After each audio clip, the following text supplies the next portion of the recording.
Hey, yeah, what's up? How's it going? Yeah, I can see. That's awesome. All right. So as soon as we get some traction, we'll stop these things and we'll start them up again to show you the process of how this works.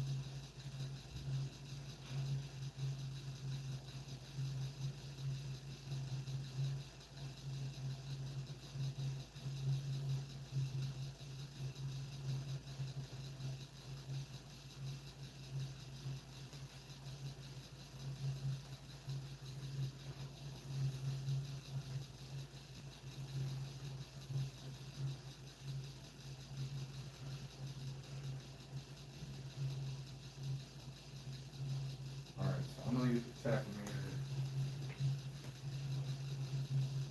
and then I'm going to divide whatever I get by 4.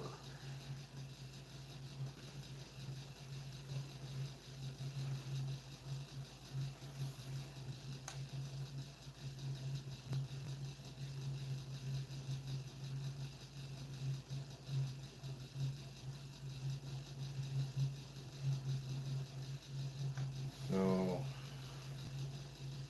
100. Wow. A little over 100. I'd say about 115, maybe, RPMs for this one right here. I mean, that's not bad.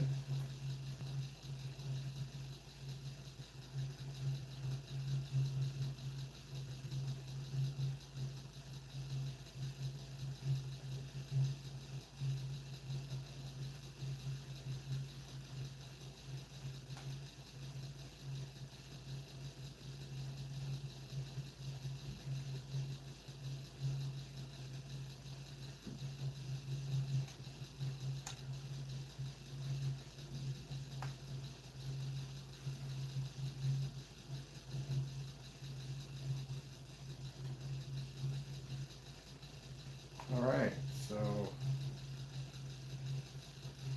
I'm gonna stop these.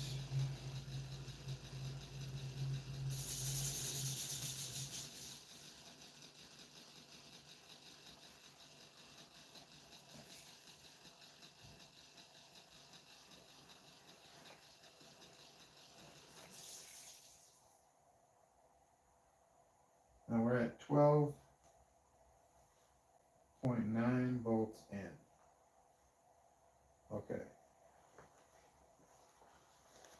I'm gonna start it all up again. This is the generator right here. This is the power source.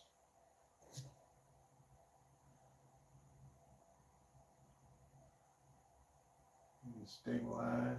Hello. How's it going, TTK?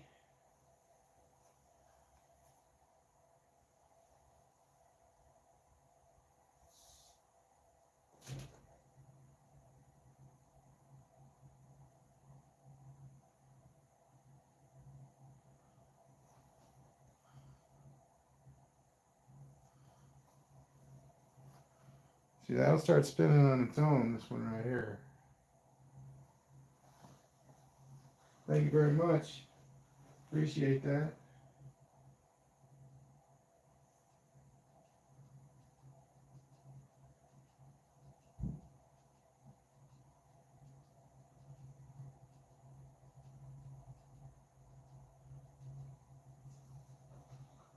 I'm gonna scoot the wheel over a little bit.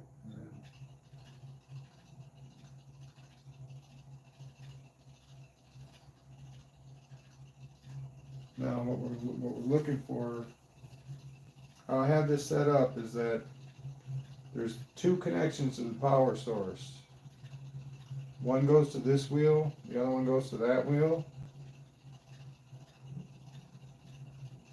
And this is interchangeable. So this clip right here,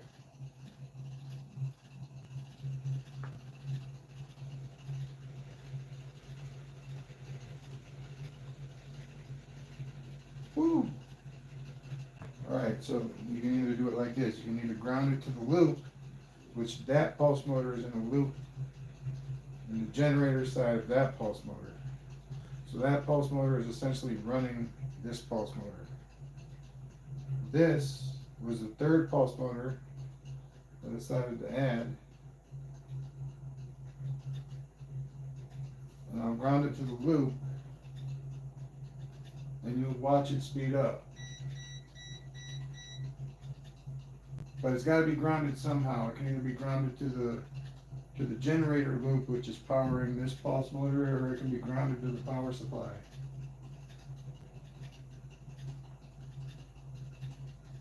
Oh, thank you.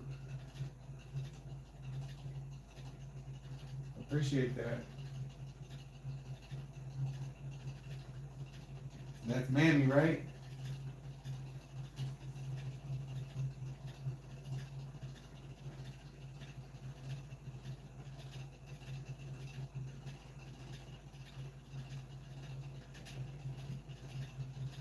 Alright. So you can see this one starting to speed up now. It's like starting to go. And with the power, see, the power's coming in from the power supply to this one and being dumped into the generator loop that's powering that one. So essentially all it's really doing is filtering through this into the power that's powering this one right here. It looks complicated, and it kind of is complicated, but I mean, it's just like a Lego set.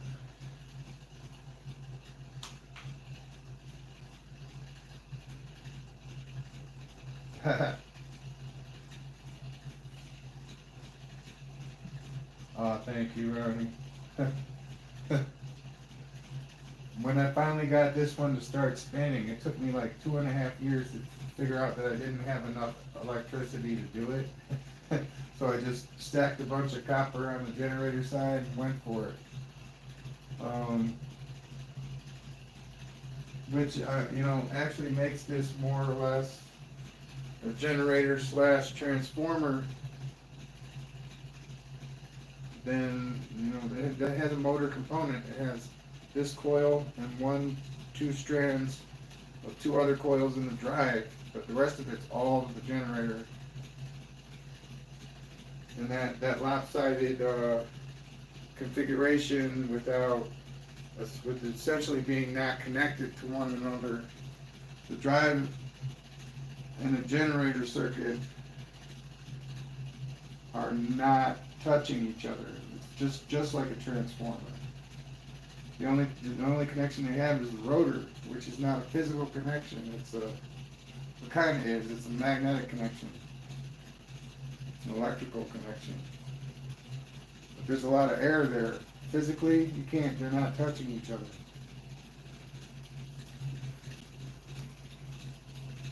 And I found that the smaller or the shorter the drive coil is, the more explosive the power is. So it doesn't matter. I mean, it matters what gauge. I mean, the thicker the gauge, the more explosive it is too, because you get all those amps.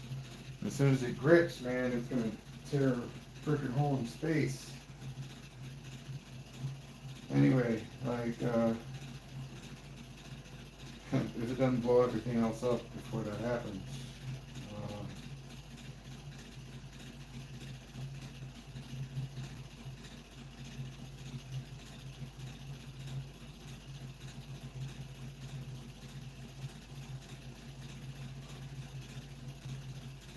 Well, I don't know, man. I don't know about all that. I know that I figured this out. And that's, it's an accomplishment for me. I mean,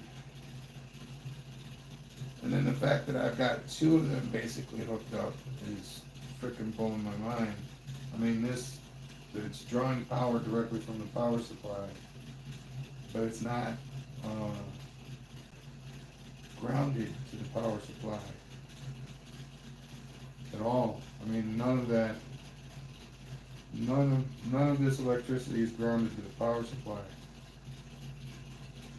The only thing that's grounded to the power supply is the trigger coil on that pulse motor on the far side, and then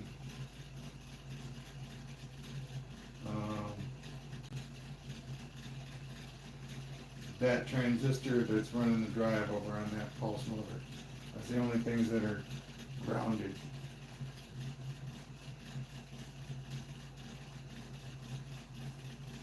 I've got two rectifier diodes in here that are giving the current direction, and that's all it needs really.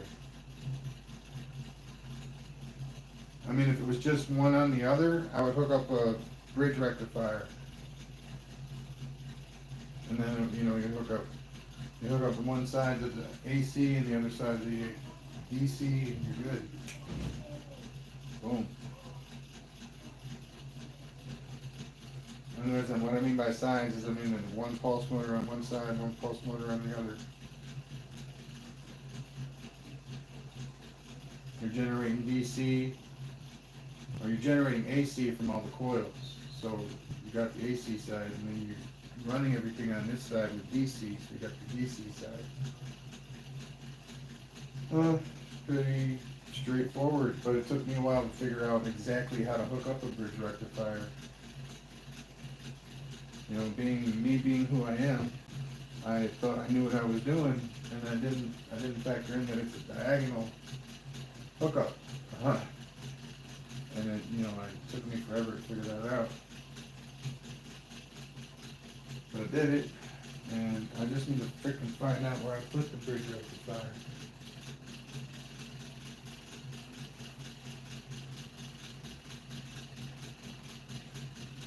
Oh man, I forgot something.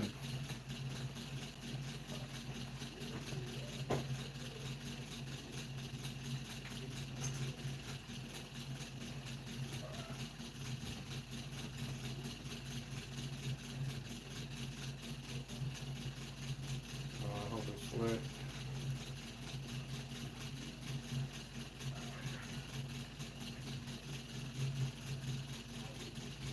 Oh no, it's dead. Okay, that's not gonna work.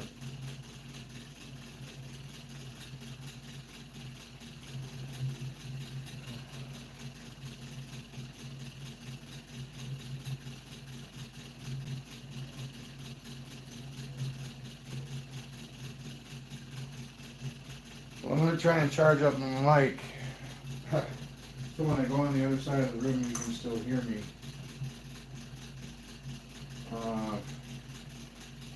Wow, look at it go now, man. That thing is charging. Let me get the tach meter, see what we got on that.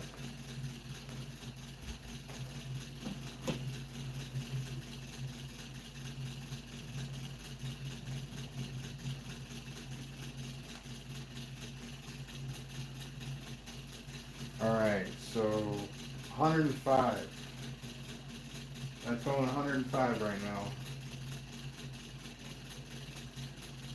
And that's just off the generator side of this pulse motor hooked up to this, and then the dump or the negative on that pulse motor hooked up to the loop that this is in. And like I said, there's only one thing in this. It's dumping. Well, there's two things. There's this coil, because it needs a ground. The way I'm running this, it needs a ground. And this coil, one strand to this coil, and one strand in this coil are hooked to this transistor right here. Right here.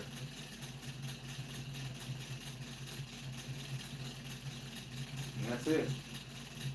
All the rest of this stuff is running on it's not perpetual, because you turn the power off, it's all going to stop. But I mean, it's running on a loop of energy that So it's not perpetual, it's not free, it's continuous though, as long as you have the power on. And it's nothing special, I mean, it's just that there's only one connection, well there's two connections. You got the drive circuit on this one and the drive circuit on that one connected to the power supply. And this one is totally not connected to the power supply. That's why we're watching this one right here. This one. I'm sorry. I'm used to having my brother take the shots and everything. So I'm trying to get, in this one right here is the one we're looking at. Right here. And it's going pretty freaking quick. And every time the magnet crosses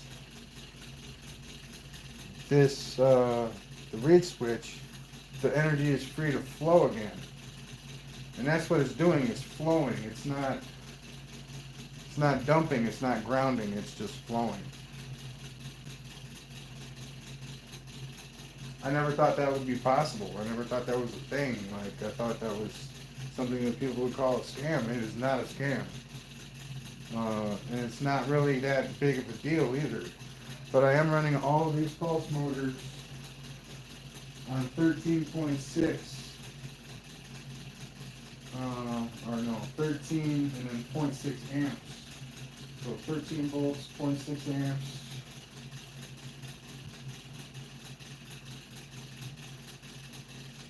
And here, you know what? Since everything seems to be running pretty smoothly, I'm going to turn it up a little bit. Go to 15. I like 15. I don't know why exactly.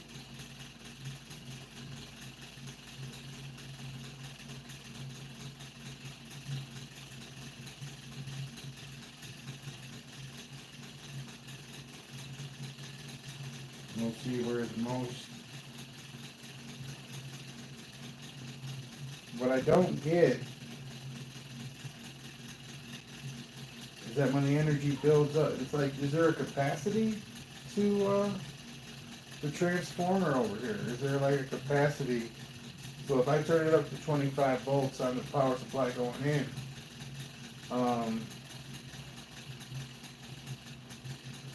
is it going to stop accelerating this pulse motor at some point? And I would say, yeah. I would say there's a point where you keep turning it up and nothing happens to this one because it's going as fast as it's going to go.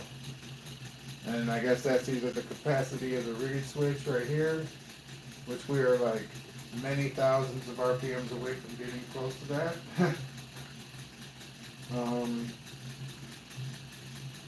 Or some other angles, which I can't quite think of at the moment.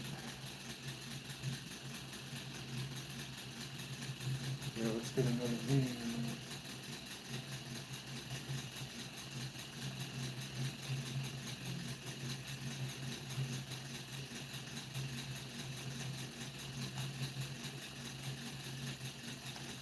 All right, it's a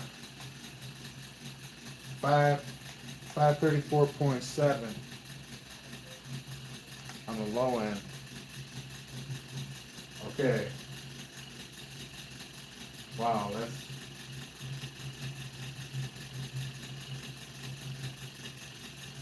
Wow. Okay.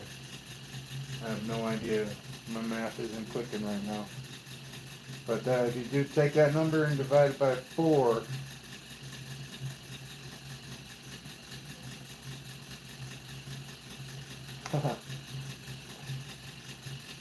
that's what our RPMs on this motor are right now. I'm just going to call it 535.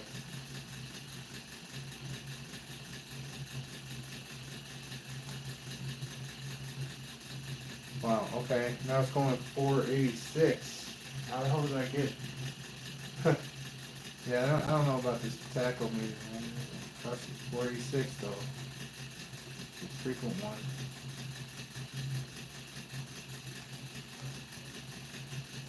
$502.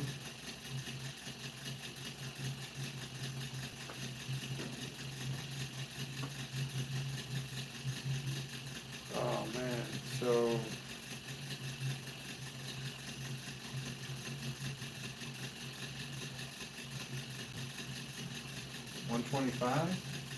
Yeah, that sounds like a 125 to me. Pretty much. 502.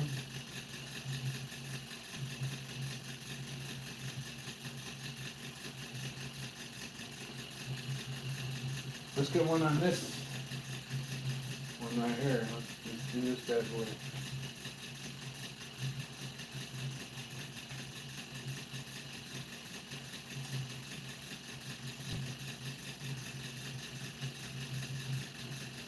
Oh no, it's only going 155.1, and that's a legit reading because there's only one shiny thing on that. I don't even know if this one has a reading thing. This is divided by 9.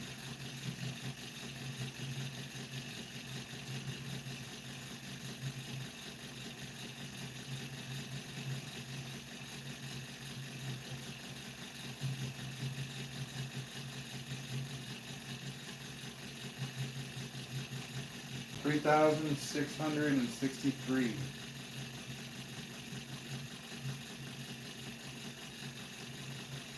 Like 400, something going like 400, 500.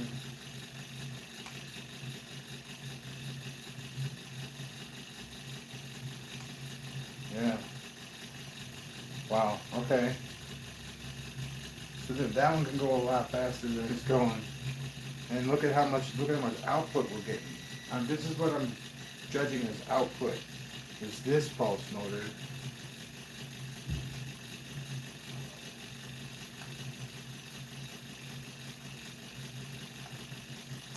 Yeah, 647.4. No, 674.4. Wow, that's a lot more than it was. Maybe I'm just looking at it from a different angle. Wink, wink.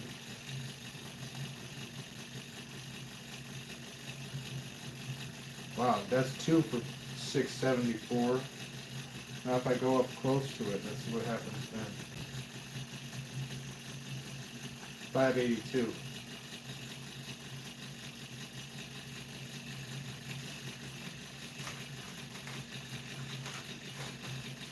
Son's grabbing the vacuum. Yeah, let's get the vacuum. Alright. Very new.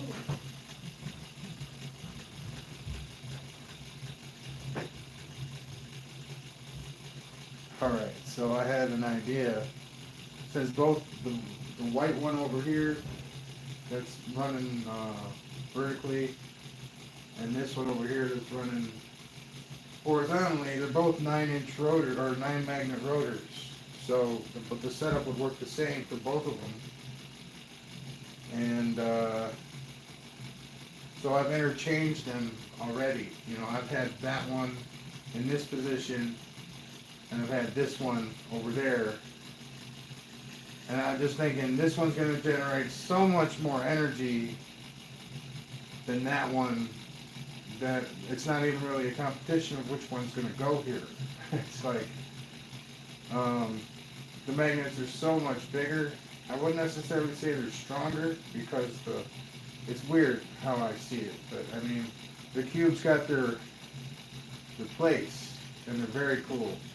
But the big round ones here are going to do, and they're doing a much better job of generating the electricity to keep all this moving.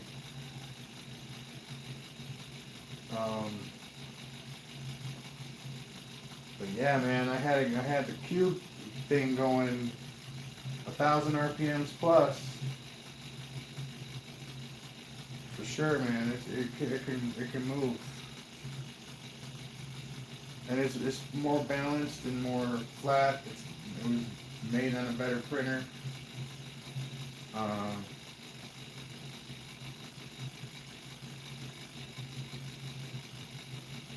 This one is a good print though. This one right here is a good print. It's very balanced. I mean, it doesn't look tremendously balanced when you're looking at it, but it's so smooth. Like no competition.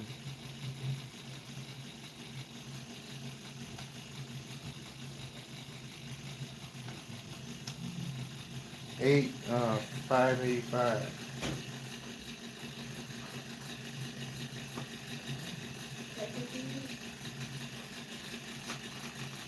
Alright, I'm going to turn up the power just a little bit more.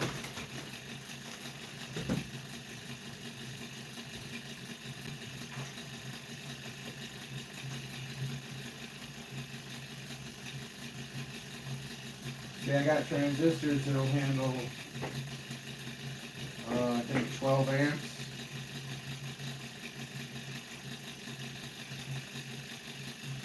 So when it's pulling 1 amp, I'm not scared, you know, that's like, wow, that's pretty neat.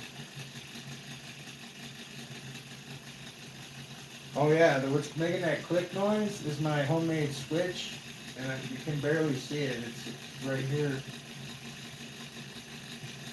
And it, when it connects, man, it has an effect that the store-bought re-switches just don't have. And I mean that. It's like whoosh. That's this is the sound that goes through your head when the thing goes past it. It goes whoosh. Ah man.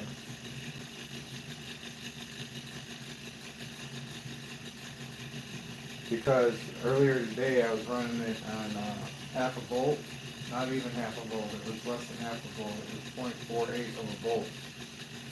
And it was drawing 0.1 milliamps occasionally.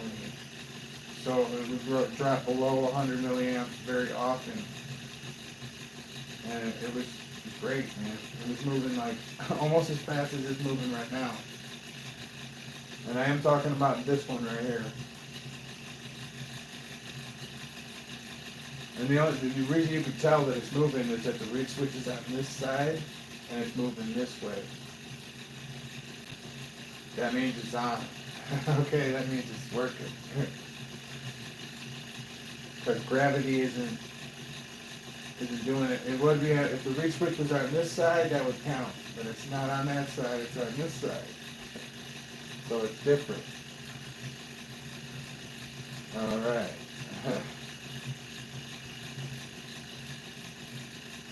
It's anti-gravity the way it is right now. It's pushing against gravity. And that's another way you can tell that it's working. And the reason that I say that also is because the switch is magnetic. So it has a slight drag on the rotor. It's fighting that, and it's going against gravity.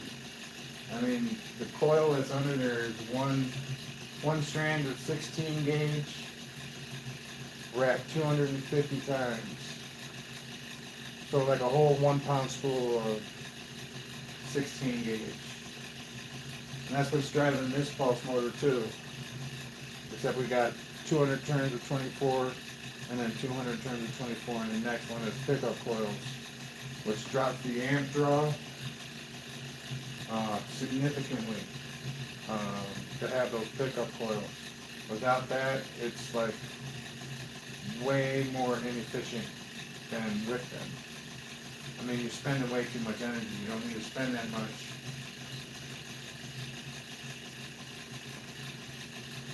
So I found out what a pickup coil is good for. It's good for lowering amperage without really lowering the RPMs too much. I mean, from voltage to voltage, from like 9 to 9, from 16 gauge to 16 gauge with pickup coils. It went from 1.4 amps down to 0.3 amps just by adding those two coils. And it's like, wow. And if the RPMs didn't go down much. I mean, they went down like 200. That's quite a bit actually, but you know, it went down like 200. And then, so I turned it up, you know, to 12 volts instead of 9. There you go. Problem solved. And then you're pushing an additional 100 from the original 1,000. You're like at 1,100, 1,200 RPMs at 1,200 or at 12 volts. And you're drawing 0.5. 0.5 of an amp. So you're 500 milliamps.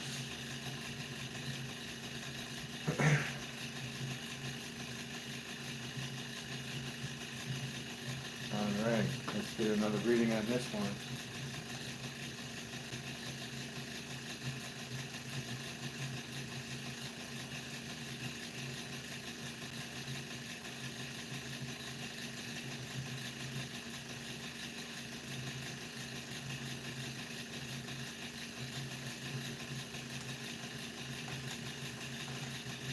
So 563.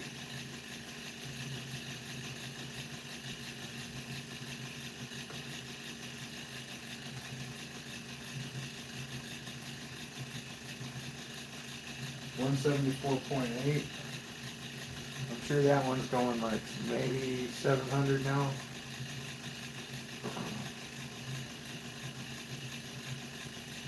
This one is, I've never seen it move that fast, actually. And that is the loop. Okay, so we got the generator. We got the drive circuit here. We got a 16 gauge coil at 250 turns, and we got 200 turns of 24 and 200 turns of 24 to form a drive circuit. And then all the rest of this, there's 10 strands. So 9 strands in this coil, 9 in this coil, and those 3 coils go together to form the generator transformer circuit. And then that's an AC circuit hooked up in series. So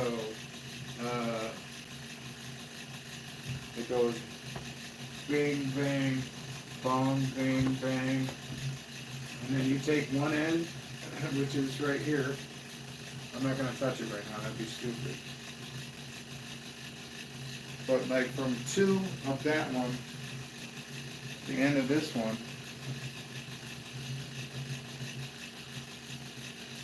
so you take the end of this one, you hook it to this pulse motor and its connections, which should be, however long it is, series-wise should be in and then out.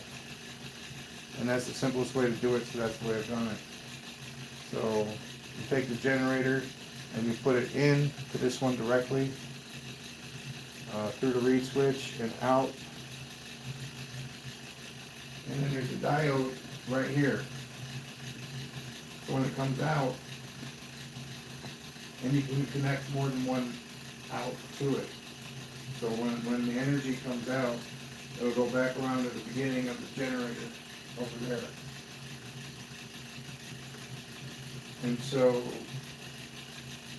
see, this one I actually have drawing power from the power supply to feed this, but it's dumping into that loop that I formed from that diode. There's room to clip onto the diode, so I clipped it on there, and it works. But if I took this and I clipped it onto the negative terminal, this would increase like 4 or 5 times the speed, and my switch would melt. It would just freaking melt, and it would stick together. But since it's being fed into the loop, that's awesome. It's being used. It's being used and it's being reused. And like I said, well, maybe there were a few of you that weren't here when I said it, but there's only one connection. There's 2 connections, one from the trigger coil on that pulse motor, and one from the drive circuit on that pulse motor to the negative terminal on my power supply. That's it. There's no other negative connection. There's no other ground than that. Those 2 grounds, and they are not connected to the loop in which these pulse motors are connected. I think that's awesome. That it doesn't need to be grounded, man. I mean, I'm simple-minded in that aspect. That, nice ground.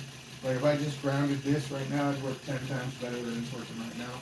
Just saying, a healthy ground is good, but you don't need it.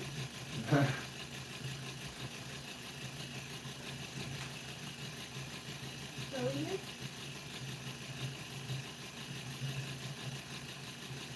Yeah, so, I'm just cleaning my room. I made some pumpkin too. and I love the effect that the 16 gauge wire is having on my drives. It's awesome. Awesome. This is great. I mean, I had this one working on, like I said, like a quarter of a volt, basically. 0.2, in between 0.25 and 0.48 of a volt, and it was drawing up to 100 milliamps occasionally. With this switch, so it was going, you know, as it was moving, and it was like,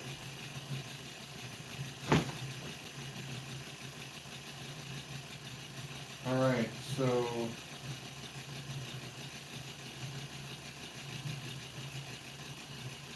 wow. I mean, you get to this point, and it's like, what do I do now? What's next? And I think if I could, I have a 3D printer. It's a Ender version 3, and it prints very nice. It printed this and the stands, you know, and it's the smoothest running one I have. So I'm happy with that. So what would I do next? I mean, I've been working on making bits and pieces for a magnetic sculpture that I've been working on building for a long time. And we could use this pulse motor to operate it, because it does spin. I mean, it's literally, God, what's that, what's the shape? Helix. God, a helix. They have two poles with discs on either side, and they go around like this as they go up, and every layer spins, has at least 2 to 4 discs that are going to spin as it goes up per layer. And in like a spiral staircase type formation, but a dual spiral staircase. You know what I mean?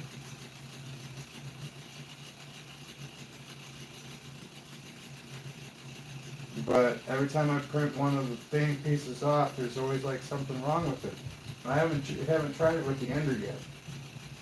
I'm gonna try again once I get enough pizzazz in me, and we're gonna try and like do it again, because you gotta get the magnets into it, and they gotta stay.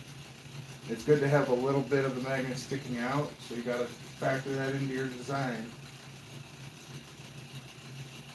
so it acts more like teeth. Because I mean, it's all going to be connected through magnetism. Okay? That's how it's going to work. And not one of the pieces will touch another piece. It'll be unnecessary. So, I mean, yeah, that'll be awesome. Look at it go, man. I mean, you can probably, it looks different through the camera than it's looking for me, but that looks like it's going maybe 150.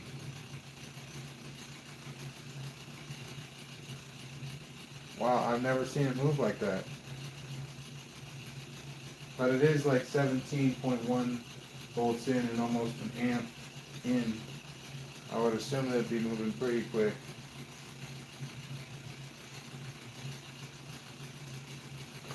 So I wish I had like a piece that I've already made of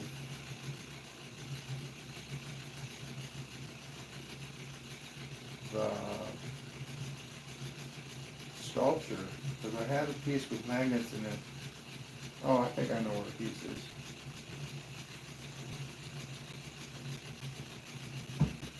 Be right there. I'm right here. There we go.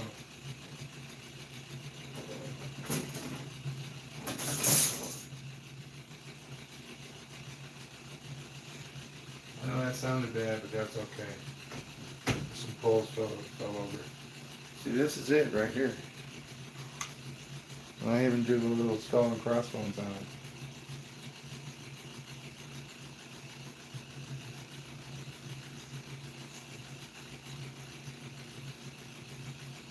But as you can see, it's not very well balanced.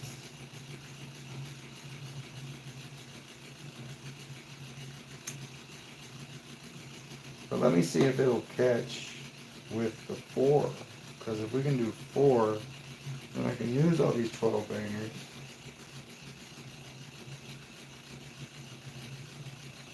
No, it doesn't look like it's going to work.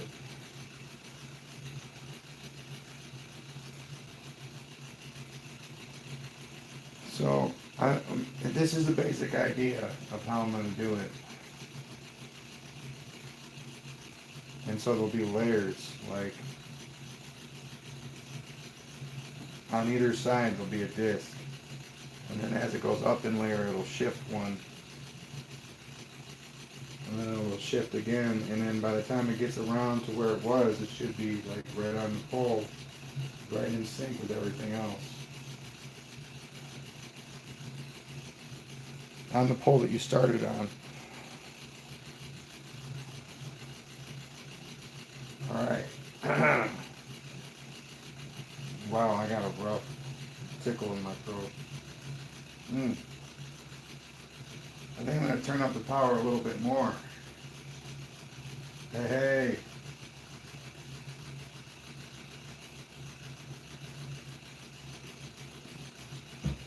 What's up, Anarchy Television?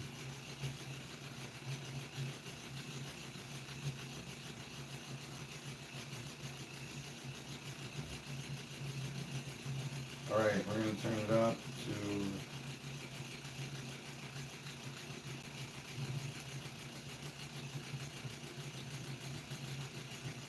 getting mad arcing over here on this one.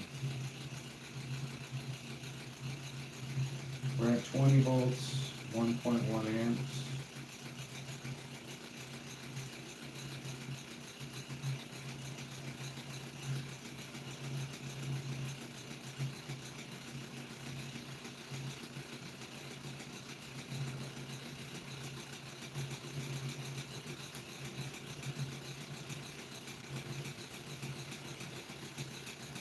Two volts, 1.3 amps.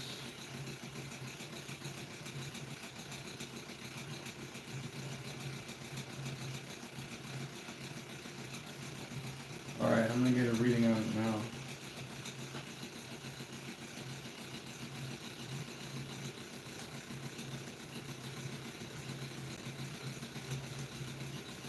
$600 divided by 4, of course. So 150, that's what I thought.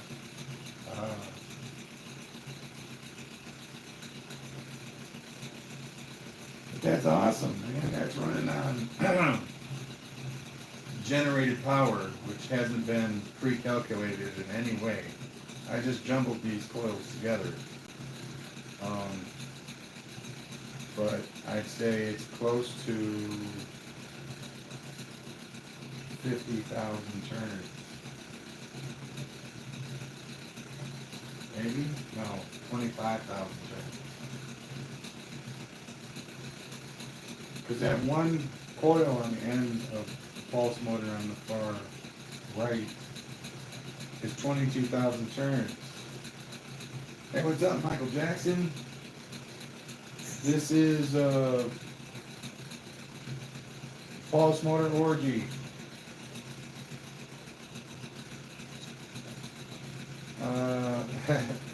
No, I'm just kidding. It's what this is a pulse motor, transformer, generator, motor, and it's powering this one with the aid of this one. This one's negative is being put into that loop, that generator loop, which it's moving right now. It's going fast. But we're at 22 volts in, and 1.3 amps in. No, hell no, man. I know better than that. No, this is just a loop. This is a loop. There's no attempt at anything that isn't going to happen going on here. This is happening.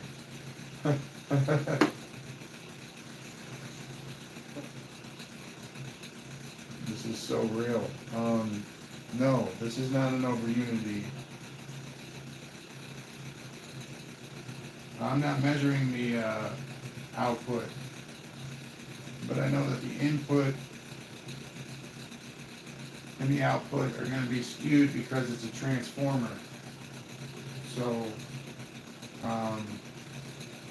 it's always going to look like there's more coming out than there is going in, but I know that's not true. It just looks like that. If I did measure it right now, it would look like there's more coming out than there is going in, hands down, without a mistake. You know, you look at it and be like, wow, that ain't real. But it's so real, and it's because of the amount of copper in the generator side of the motor is lopsided to an extent that it's more, it acts more as a transformer. And because I have my output connected to 2 pulse motors right now. The output of the far pulse motor is powering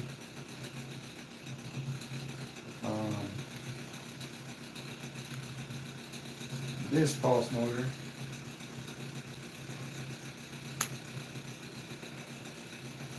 And my friend, yeah. What's up, Crimson Dawn? What's going on?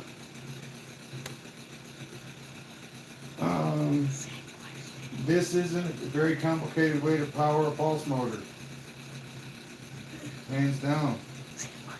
Got like a few more wires than I usually do. But this is the total amount of turns I have in the drive circuit over here. I have 250, 200, and 200, so 650 altogether driving this pulse motor over here, and it's going roughly 850 RPMs right now. No, the original power source is a DC power supply, which is right here. I'm not going to move it. If you don't believe me, that's your problem.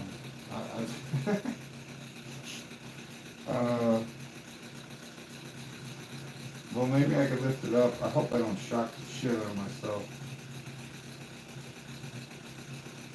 Ooh, no, I feel that. That wants to shock me. Oh, thank you, Michael. I appreciate that. I wasn't sure, like, if you, like, didn't believe me. But yeah, it's a DC power supply with a 20 amp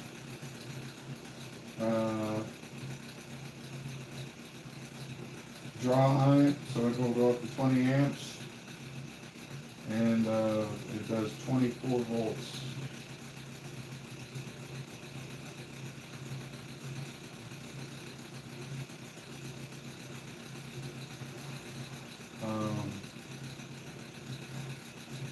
And all this is being run on basically one connection to the negative.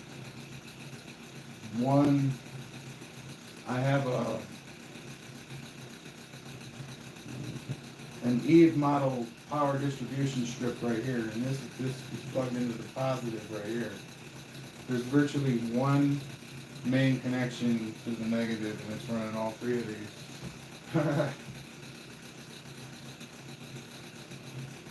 I was like, wow. Because my friend's like, can you get it all to run on one?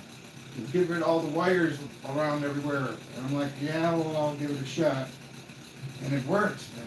It works beautifully. It works better than having like 10 per coil, you know what I mean? And that's what I originally did, running them in parallel. I had 10 connections for one coil to the Eve distribution.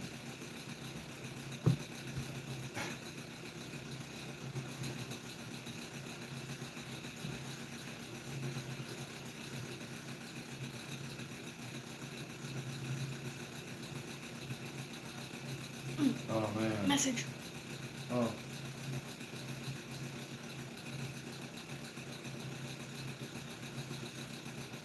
Yeah.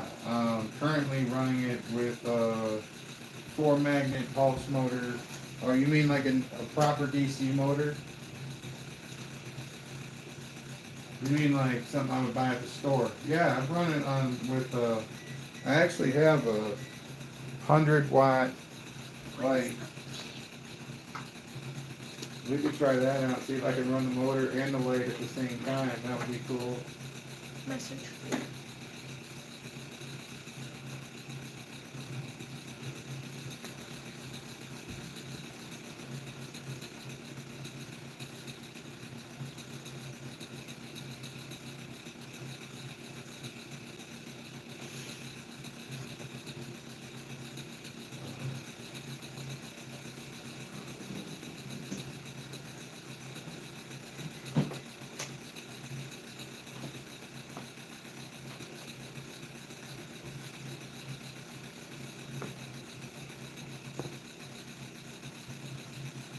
Yeah, this is a 100-watt. It drains 100 watts. And it is equivalent to a 1,000-watt metal halide bulb. And the lamp that I've chosen also has extension plugs in it to run other things that can plug in. What is that beeping? So that's a great, you know, if we can determine where the end is of this loop, then we can start to maybe draw some power from it.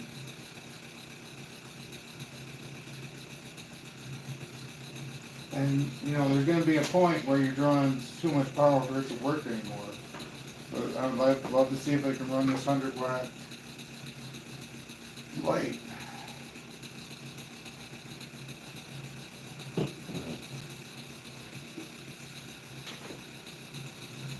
Oh my lord. You know, I'm not, cords are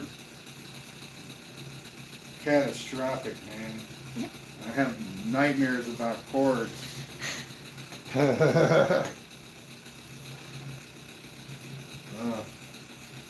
I'm so feeling Tesla about the cordless,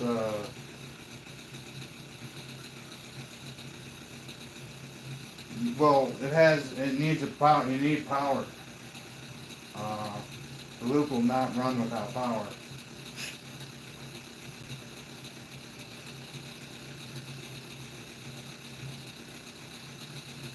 Because the power was there at the beginning, so it has to be there at the end.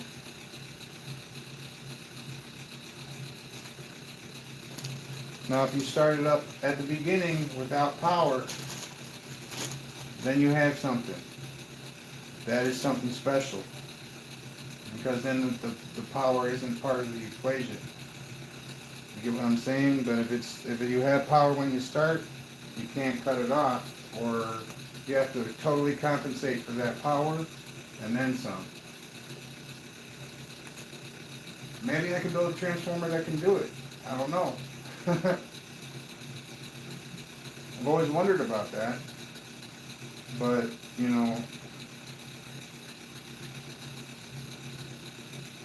wow, with it going like that, I don't even know. I'm in a different zone. Because that's starting to move. But I would definitely say, as long as you have power.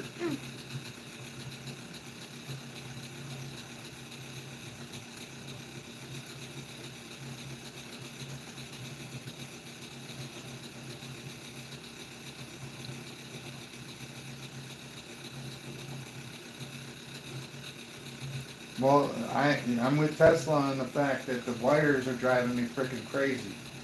Okay? I mean, Tesla had something going there. It really did. Get rid of all the wires. That's legitimate and practical, actually. So, I mean, what's...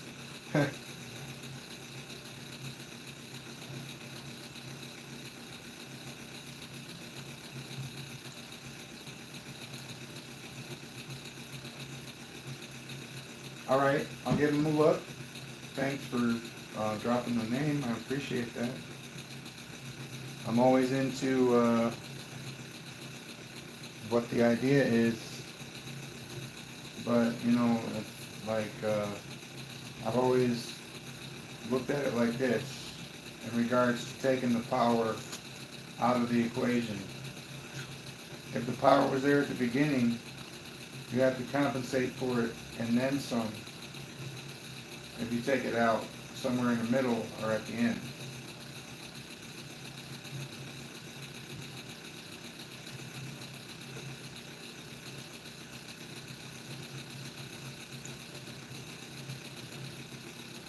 That's just how I feel about it. It might not be legitimate, and if it's different than that, my opinion will change on that fact.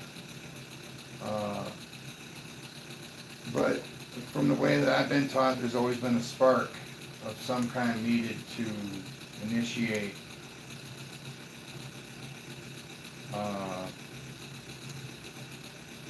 rotation. In this case, rotation. There's always a spark. But to get that energy without the spark, to make a rotation without a spark is marvelous.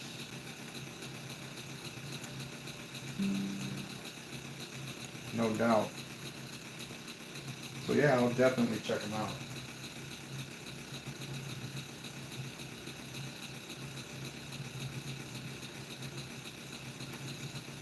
Yeah, I don't know. Sorry. Here, let me read this.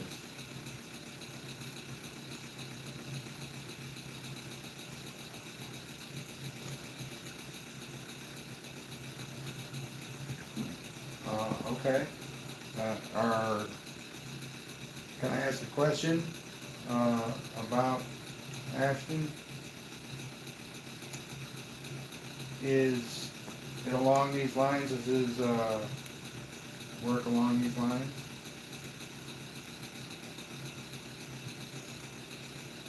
Or is it more broad? should I say?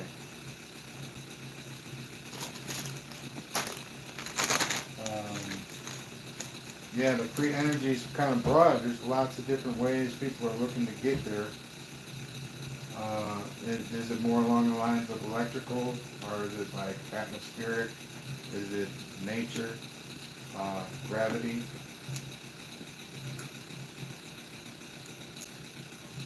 Gravity is a constant, and if you can learn to use a constant as a force, not a force, but a power instead of a force,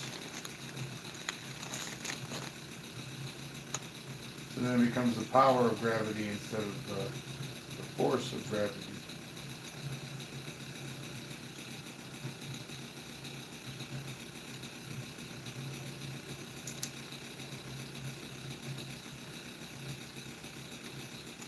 There's like a whole generation out there that redefine a lot of things, literally. And it's awesome. You know, it's great. I'm going to roll with that.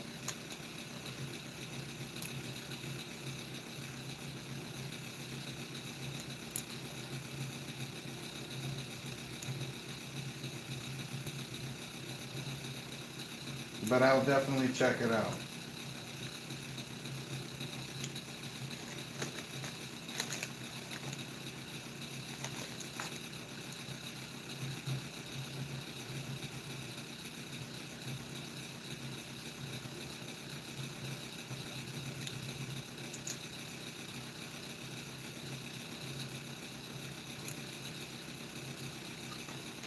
Oh, you know what that is though, right?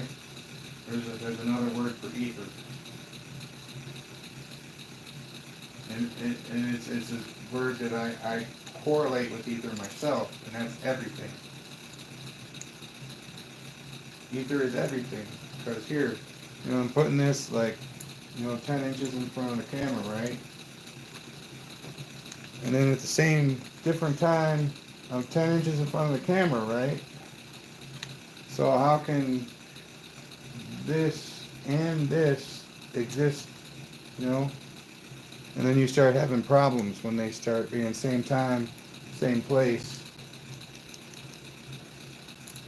But a different time, same place, it'll work.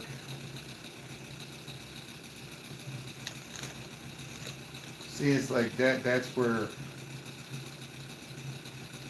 but like travel of intense distances of long distances of, you know, short duration.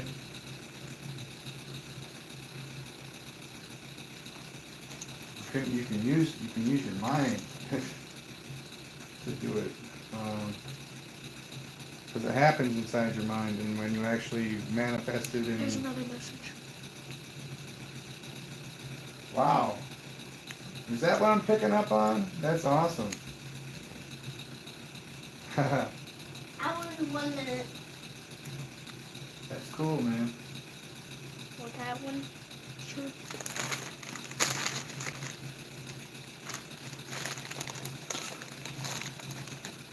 Quantum entanglement. That's awesome. No, I have not seen the double split experiment. What is it?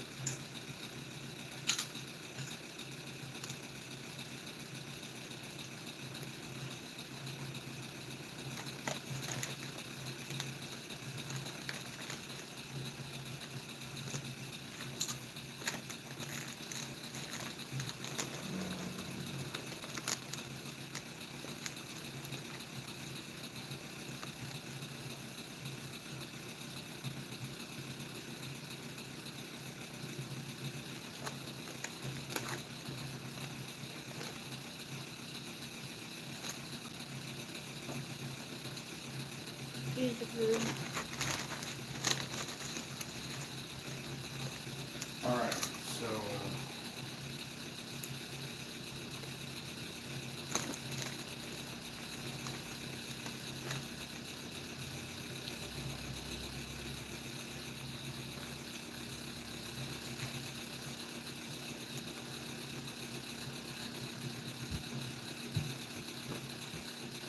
You were on the camera.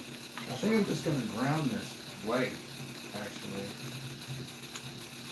I saw it. That's when we're recording. Oh, yeah.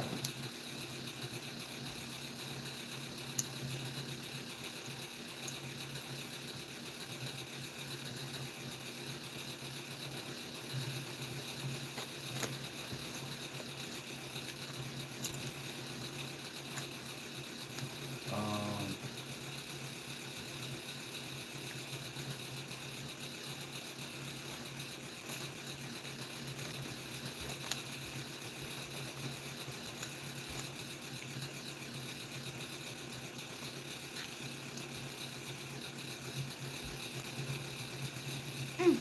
Message.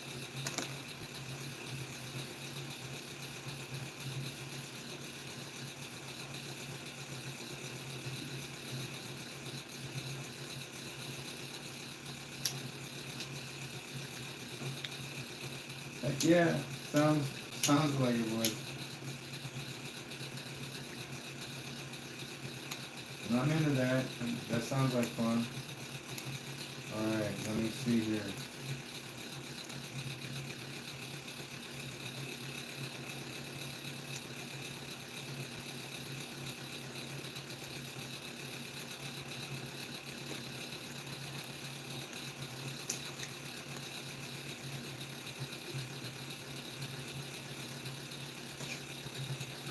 Man.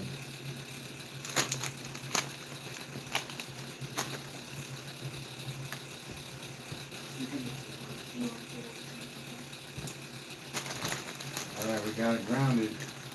Let's hit the switch and see what we get.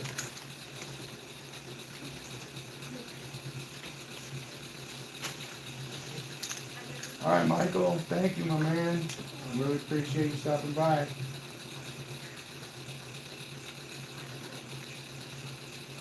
You too. Have a good one. All right. Let's see if we can get the light lit.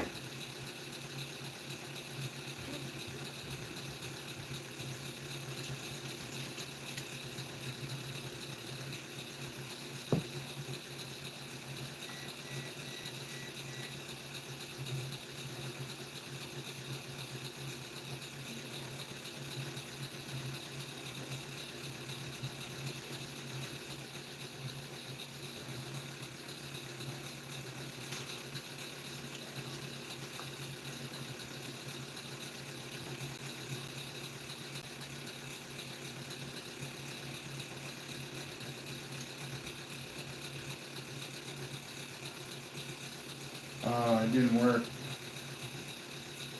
I need to find out where I need to put the end line. I tried hooking it straight to the negative of the power supply and it did not work.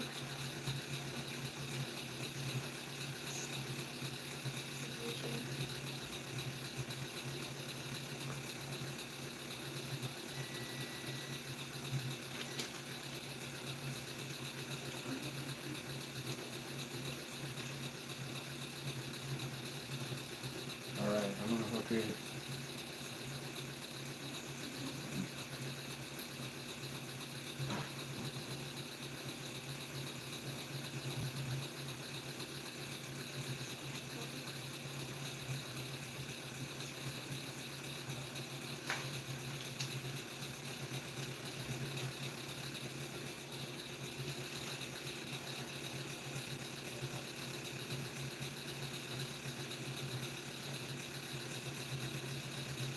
Alright.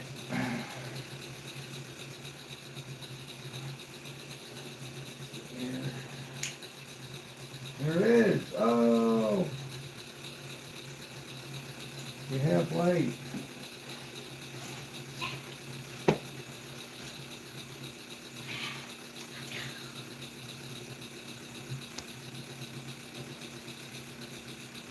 But I gotta turn it off because something came unglued. Well, not unglued, just unclipped. And I don't want to touch it with it running because it just seems like a dumb idea to me. Especially at 12 or 22 volts. Yeah, no. And 1.1 amps? I don't think so.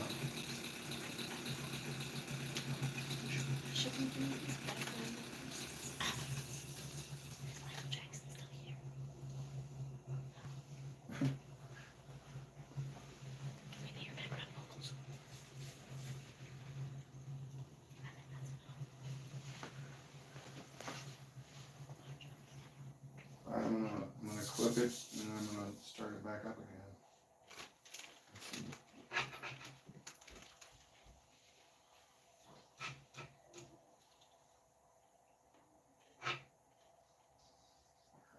Man, wish it didn't fall down that far.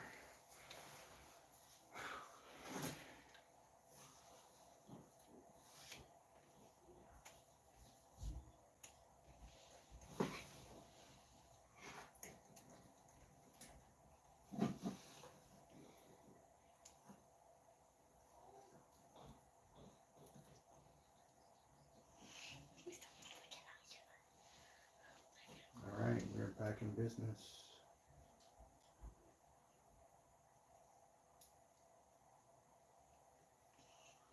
Make sure these aren't touching each other, and that's good. We're golden. You can watch this thing build up from the start, and the light was working, so that is awesome.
Well, it's already got that push, that torque.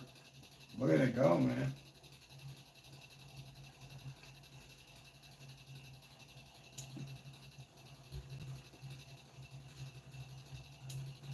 is you can see the energy in the loop building up.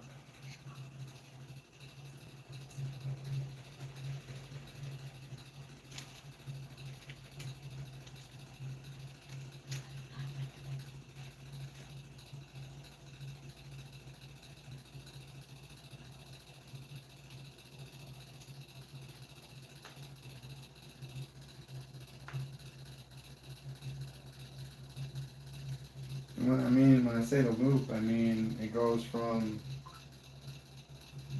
the generator, incorporates this pulse motor, then it goes back to the beginning of the generator. Now this pulse motor goes from the power supply to the loop that the generator and that pulse motor are in. So instead of connecting this blue clip to the negative of the terminal power supply, I just hooked it to the loop. And all this energy dumps into that loop as well. Hopefully it will cause this rotor to speed up quicker.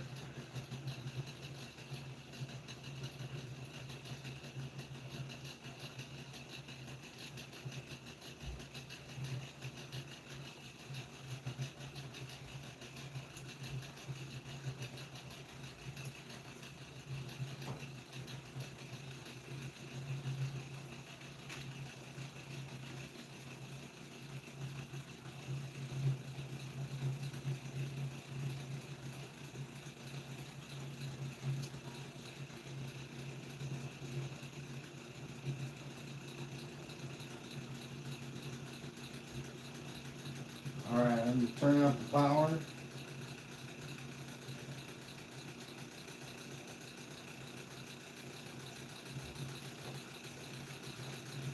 Wow, that is so smooth.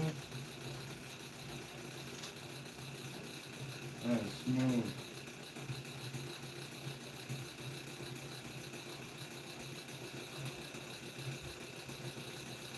Alright, I think my light is on. I need to turn that off.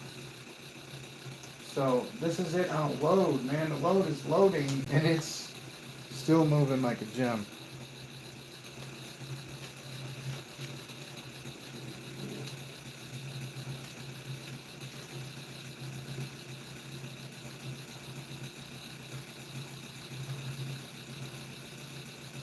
That is too cool, man. I didn't think it would have enough power to do that. But it's doing it.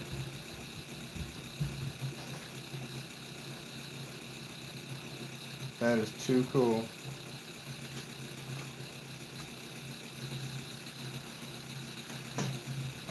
I'm going to put that right there. I'm going to turn it off, as a matter of fact, for right now. Whew. My fault. I'm sorry I have to cross in front of there. Maybe I don't. Maybe I'll just go around the other side.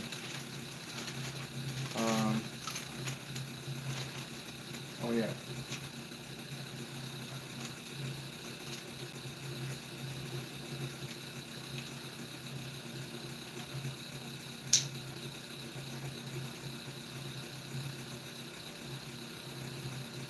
So I turned off the load. We're going to let it build up some a little bit.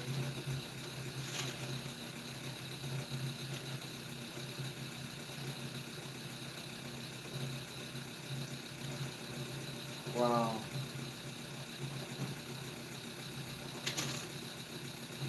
Alright, hey! Bad cat. Damn cat's trying to play with the wires. I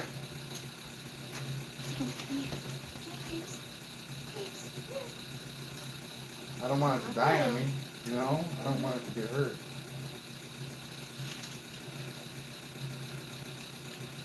I'm glad I'm watching over this stuff, putting the camera. Because I think about it, and there is a small risk involved.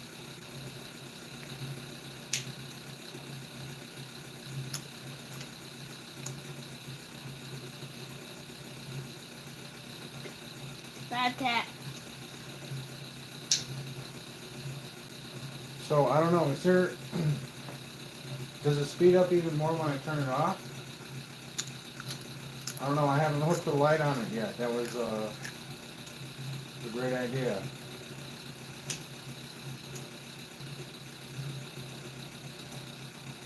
That's a too late. I know it's very low on its spectrum. Because that is a blinding light. A light that gets very, very, very bright. Like 1,000 watts. Hey! Tickles. Oh man, I gotta look after my cat real quick. Okay, he's in the windowsill now.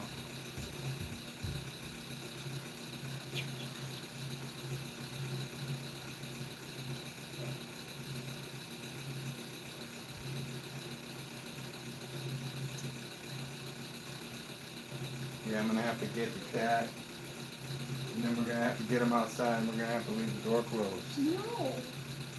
Uh, I just don't want any accidents to occur.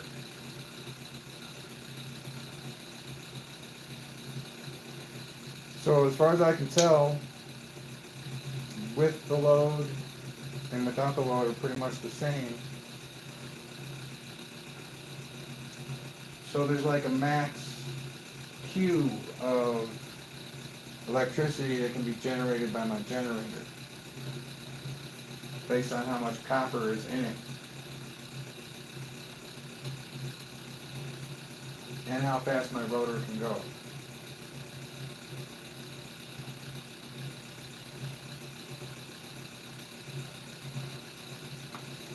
That's excellent.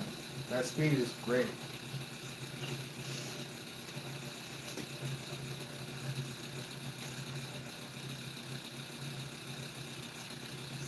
All right, we're at 25 volts, 1.5 amps.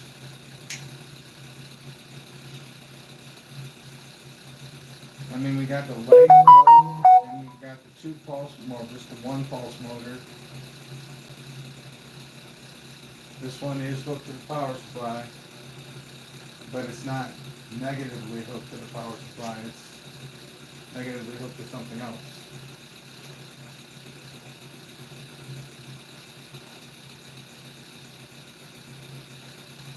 This is the max my power supply can do. I have another one that can do more, but yeah, we'll worry about that at a different time. So that's 25 in, 1.5 in, and we're getting a light out of it. That's a 100-watt light bulb, 100-watt LED. Now I know there's somebody out there that's gonna go, no, it's a 3-watt bulb. I'm gonna be like, listen to me, dude, this is not a 3-watt bulb. Come on, bro. It's not a 3-watt bulb, man.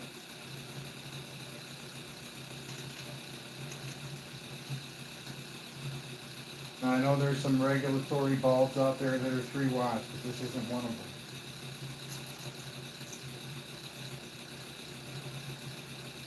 It's a 100-watt bulb, and we got a pulse motor with 4 coils hooked up to it in a loop. So as they pass through those coils, you're going to get some loss, but we're not talking about loss right now. Just current, basically. So each time it passes, those 4 coils push. And then this one's obviously working because it's going this way. And the reed switch is on this side. So, yeah. And it's a homemade switch. It's just made out of a shim and a 14 gauge wire and an 18 gauge wire. And the 18 gauge wire has a screw in it that's magnetic, and it's wrapped in the 18 gauge wire, and then the 14 gauge wire has a loop. You put the screw in the loop, bada boom, bada bing. There you go. You got your separated space, and it just works.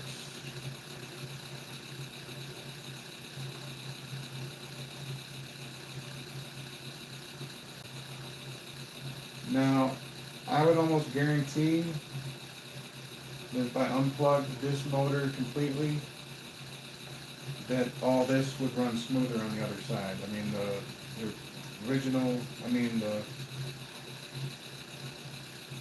this would run smoother and the light would run smoother. Because as you can see in here, maybe you can't, I don't know, but the click of this switch hitting is in sync with the blinking of that light. So it's definitely not this thing that's doing it. I mean, I can see this is actually blinking faster.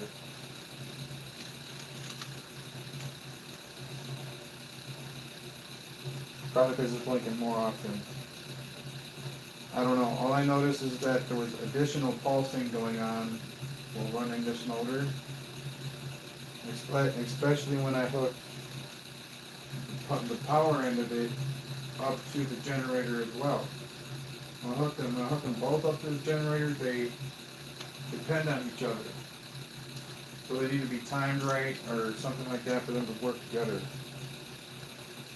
in that regard. And to time these two rotors correctly would be impossible. It would hit once every rotation, possibly one time. Maybe just hit one time altogether. Because it's a 9-magnet rotor and a 4-magnet rotor. Timing that would be extremely difficult. I'm sure there's a way to do it, but yeah, I don't have those skills yet. To run the microprocessing apparatus, Arduino, and the other Igloo or whatever. I'm not sure if that's right, but I have one. I just haven't bothered to hook it up to my computer yet. I should probably look into that. Wow, that might actually be really cool. Learn how to do that. And then there's a couple places where I want to buy some circuitry from them.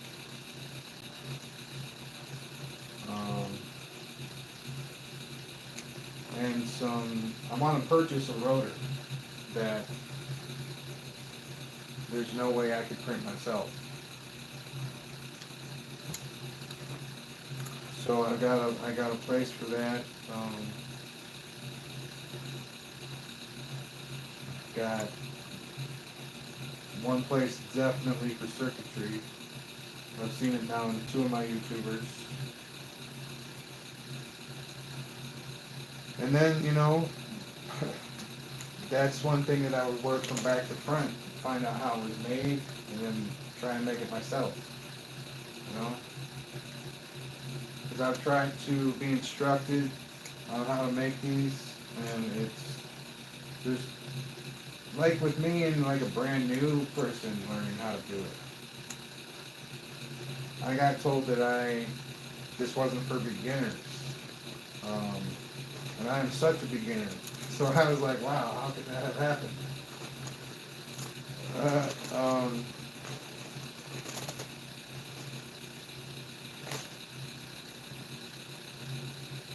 Anyway, I guess it's not that important.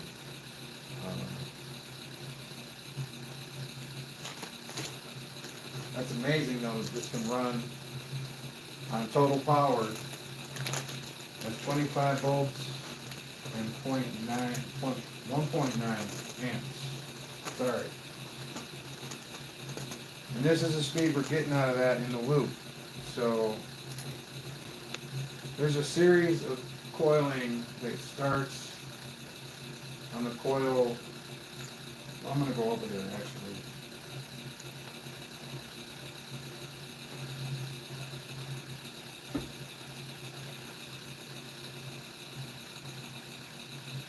Alright, each one of these coils is numbered 1 through 10. So 2 through 10 on both of these coils are connected in series So it goes like 2, 3, 4, 5, 6, 7, 8, 9, 10. 2, 3, 4, 5, 6, 7, 8, 9, 10. And there's 10,500 turns of 32 gauge in this coil.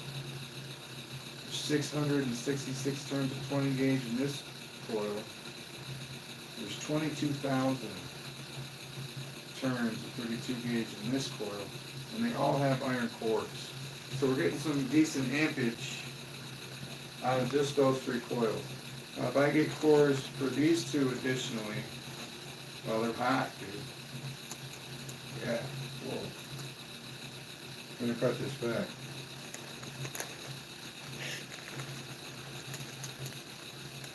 That's awesome. I'm gonna turn it off, but so you got in each one of these strands, like 2, 3, there's 200 turns. Okay? So you got virtually 1,800 turns here and 1,800 turns here to go along with your such and such amounts in these 3 coils. Now what I'm going to do to make a core for these 2 coils is to fill this tube up with iron filing. It's really good. I mean, as long as you fill it up nice and good, it works great. And then I'm going to put some electrical tape to smooth the edges and shove it in there. That should be awesome. That'll be 1. I got 2 over there somewhere. Yeah, my pre-roll canisters work wonders for core activity.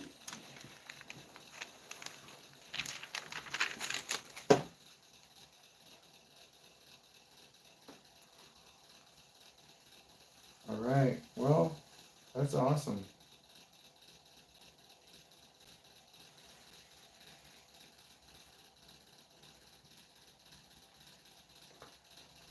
So I guess what I'm going to do next is make the cores for those 2 coils. I love this, having this 16 gauge coil on the bottom here. I wish I could show you guys something. Actually, I think I can. It'll be the last thing.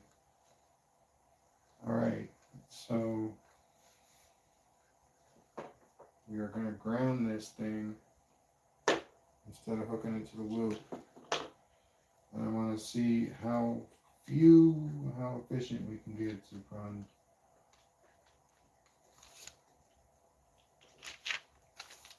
Not run with a load, just run. Maybe we'll put a load on it later, something.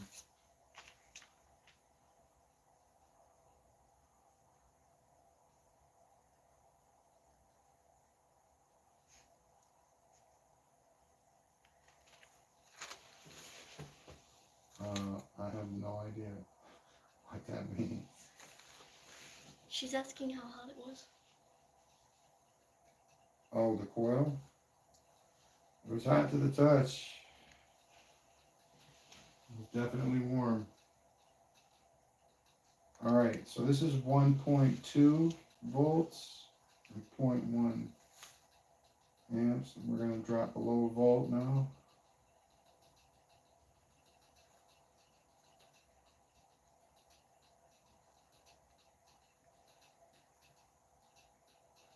.68 of a volt.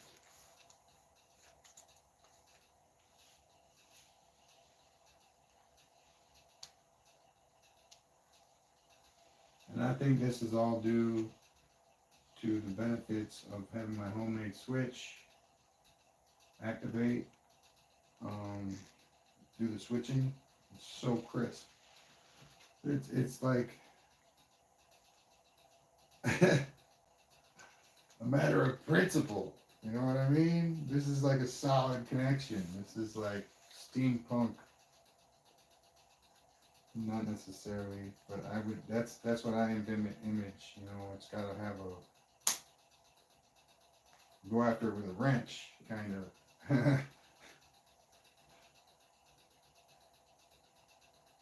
This is 0.68 volts. This is crazy. It's getting faster.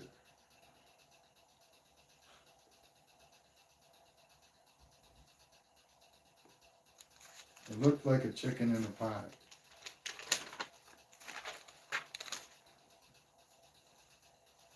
But that's because I can't see.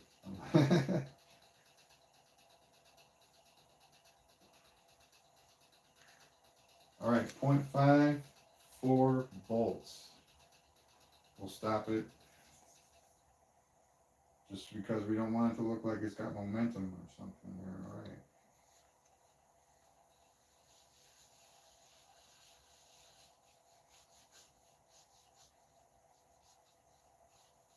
That is definitely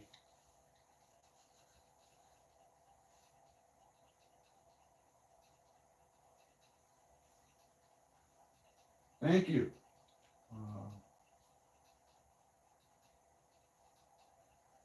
Mustafa,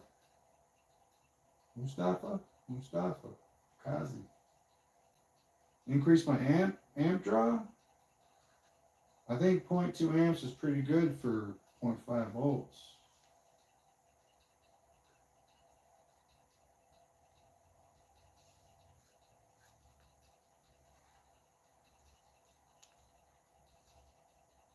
You want me to turn it on? Is that what you're saying? All right, let's turn it on.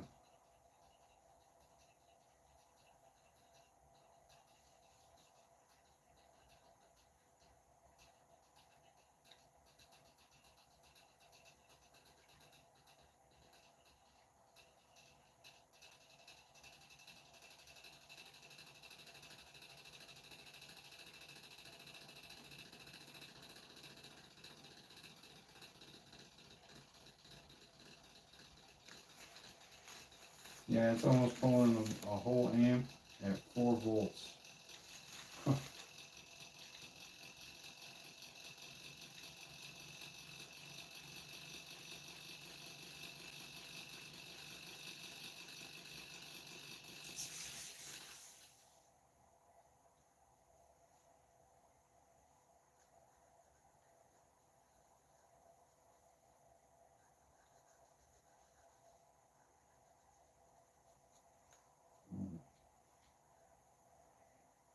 Alright, so in order to turn the whole thing on, I have to unplug it from the negative and clip it back to this dump over here. Now I can turn it on.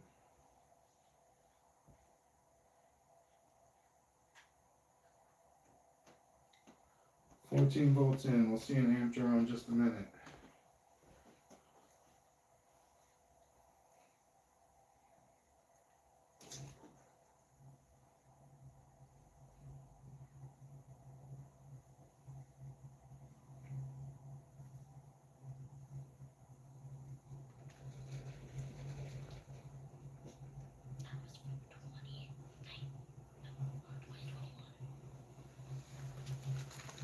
Alright, so let's get this one going.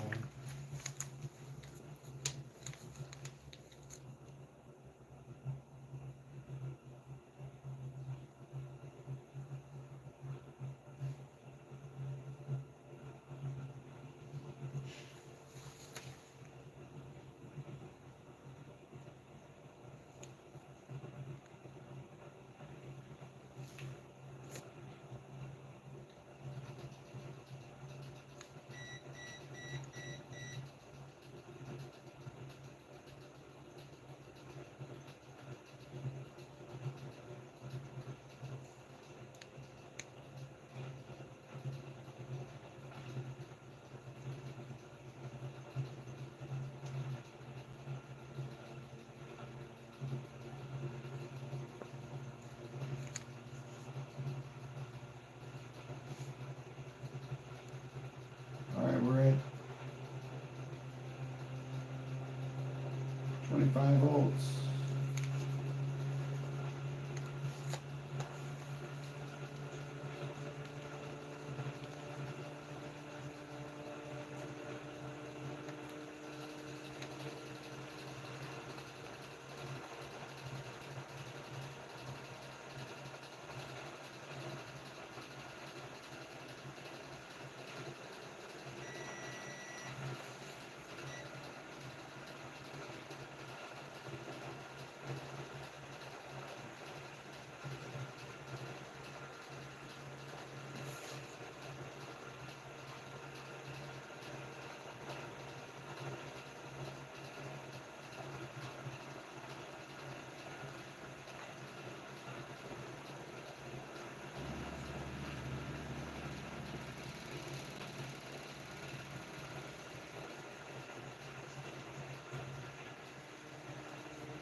So,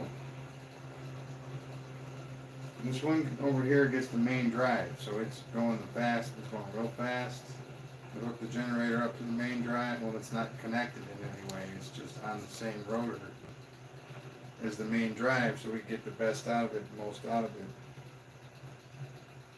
Now, I'm going to have to make some better stands for, like, say, this coil, and this one's got to be lower too, before we get any major awesomeness out of it.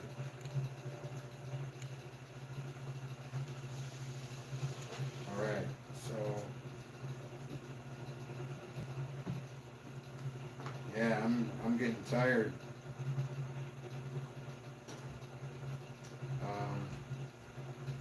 I don't know, I'm thinking I might just hook this one up completely separate from these two, because these two are working harmoniously and this one just doesn't seem to want to keep moving right now.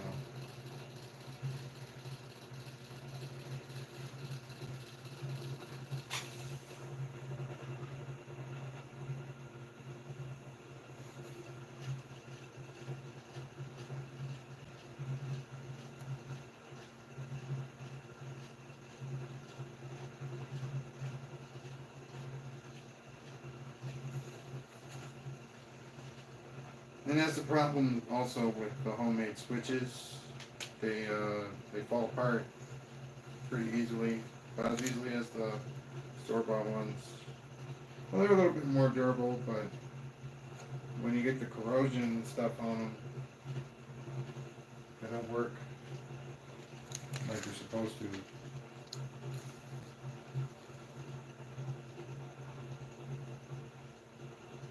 But I'm gonna let that one keep rolling. I'm gonna turn it down.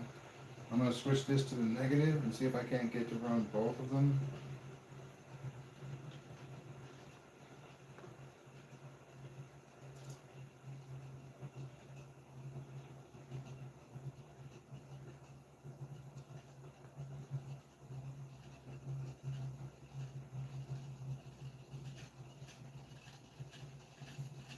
See, we're already drawing on a whole amp. Shouldn't be too worried about it though.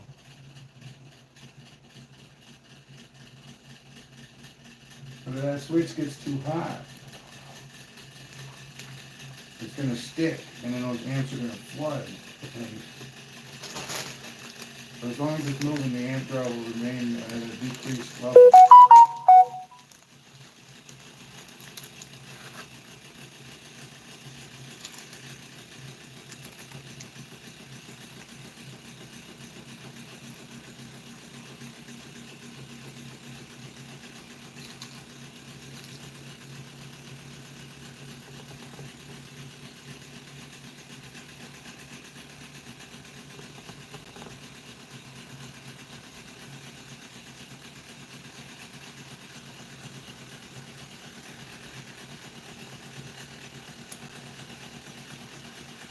That's awesome, right there. That's a homemade switch hard at work.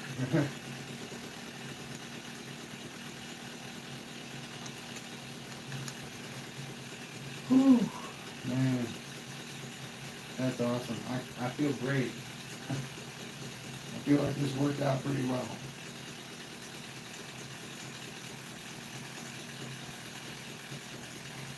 And all on one transistor too. That's freaking awesome.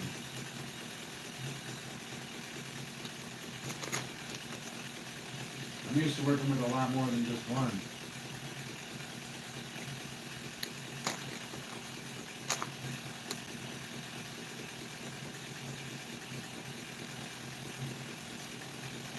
Alright, we're at 6 volts and 1 amp.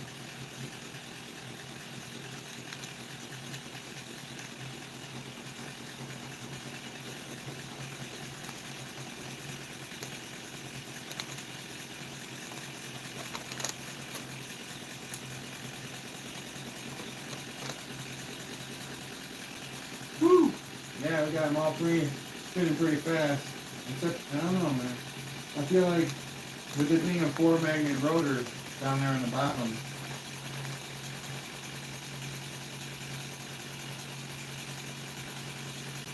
oh wow! Look at how dim the light is now. Look how dim that light is. So watch this. This is going to be cool.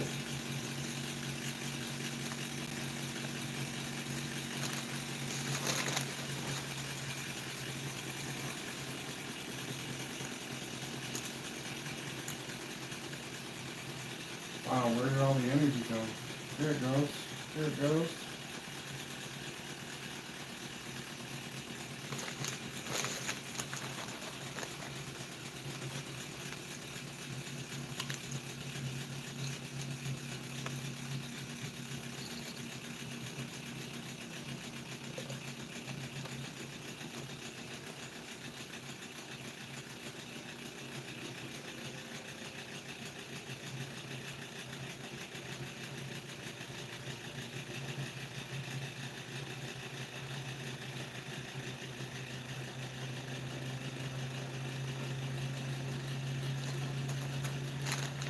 That is a bright light.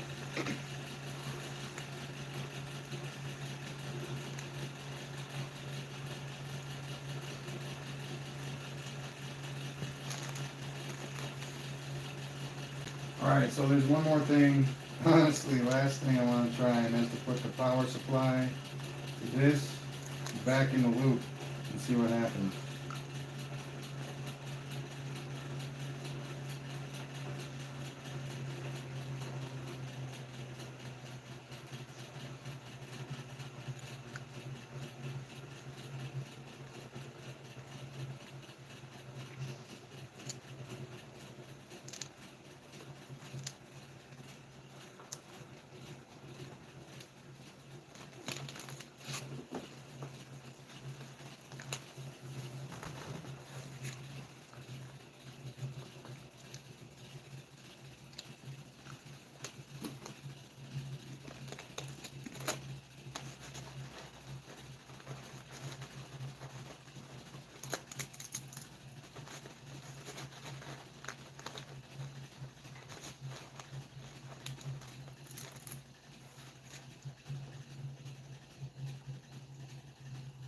So I don't really know how the double diode connections work. Like if you need to hook two connections to the positive side of the diode, but you can't have those two connections be connected, then I would assume that a double diode would work to correct that issue, but I don't know. Nobody talks about it.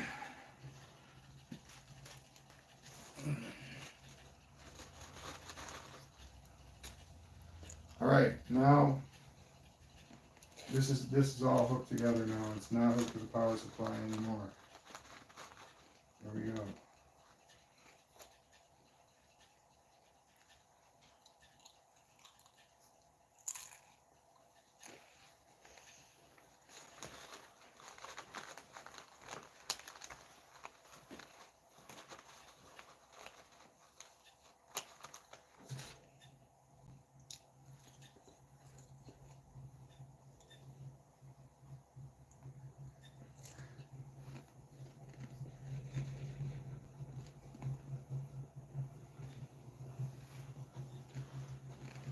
It wants to go. It wants to go so bad.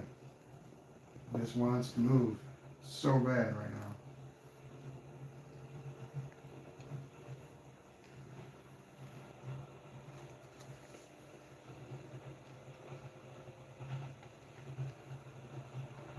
Monopole? You mean like all the magnets facing the same direction? Is that what you mean by monopole?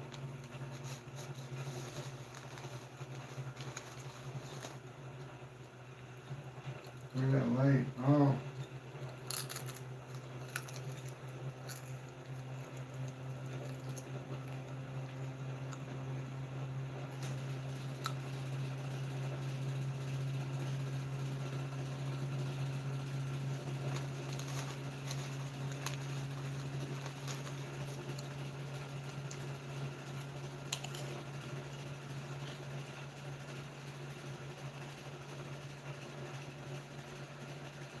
Yeah, I'm in mind, and that's where I started at. So, I've always been trying to learn how to do north-south because it would never work for me. Only north-north would work for me.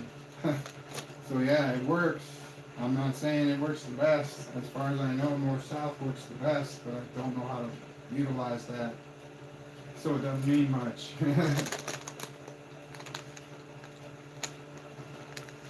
But yeah, it works really good. Wish I could get the aerial view of this right now. You know what?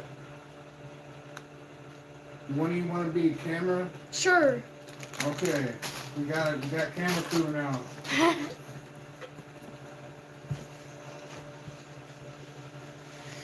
Awesome. How do I? Closer. So unscrew the outside part. Here? No, outside. Right here. Oh. There you go.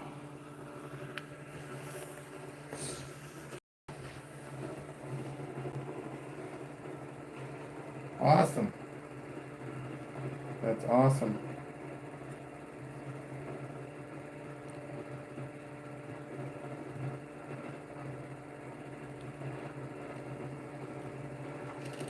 So, I think I need to do this for right now. Turn off the load and see if it'll catch what's left of the electricity after it juices up that pulse motor down there. Looks like it's working better than it was a second ago though.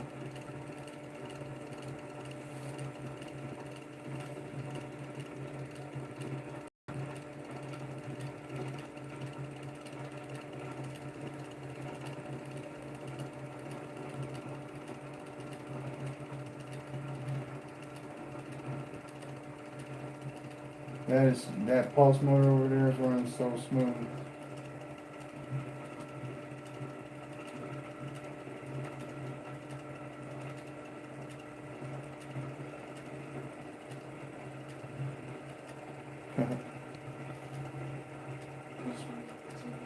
So get on this real quick. Zoe. Right here.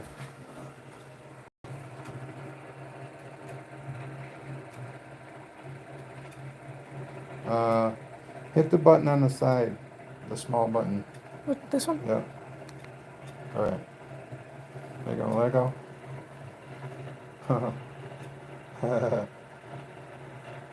Alright. So, it's like, I don't know why it's not working now.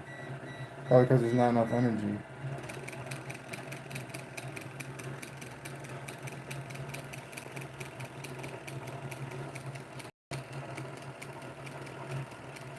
But you saw how the light was flashing when I turned this on? Yeah. It flashes to the rate that this thing pulses. Mm.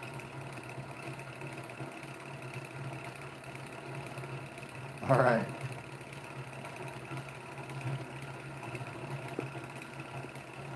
Okay, Zoe. That's good. Yeah. Try and go get an aerial view of that one. Like right here? Yeah. That's good, actually. Good position. Yeah. Just look at how smooth that's operating. Well, it's actually kind of wobbling a little bit at the top. Yeah, it's like shaking.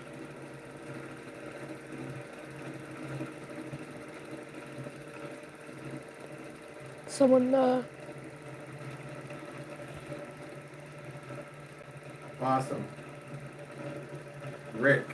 I think I've seen a couple of his videos.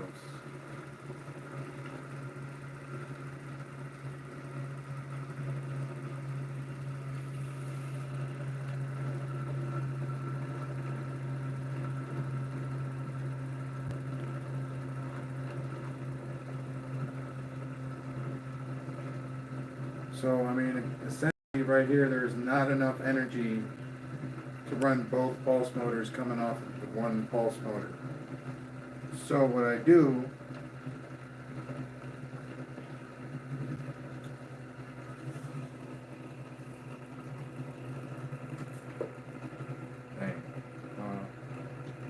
as I clip it, the power, I get power from the power supply.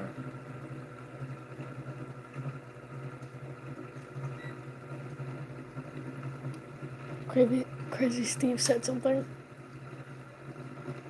No capacitors.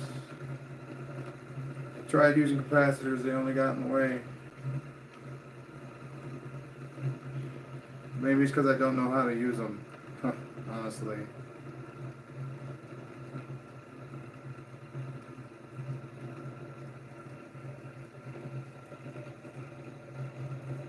Wow, I don't understand.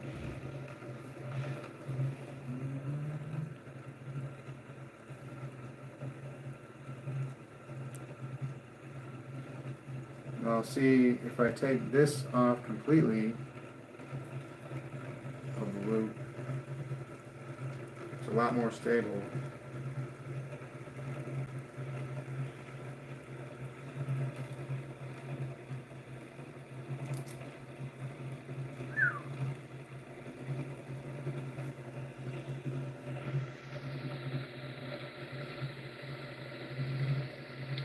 It's alright. It's alright. I know what I'm doing. I'm glad I was holding the insulated handle there.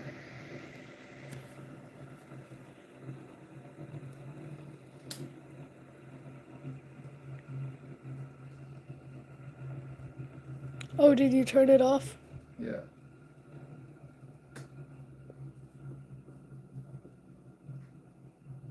Alright, now we will turn it back on.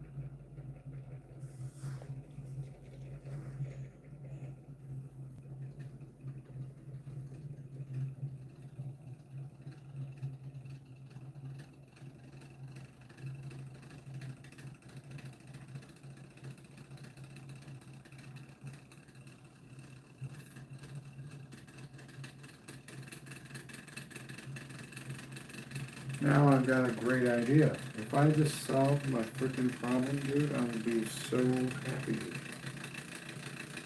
And I have a cord right here. And it's white. Oh my god, it's a white cord. It's really a wire with some clips on it. I'm gonna come over there. I am going to turn this off though. You can, if you'd like to.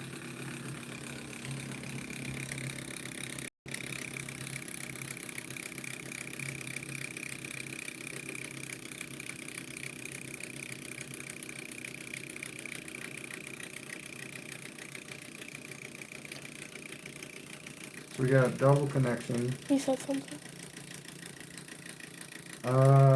I'm using ferrite magnets for the maglevs, and I'm using neodymium magnets for the generator.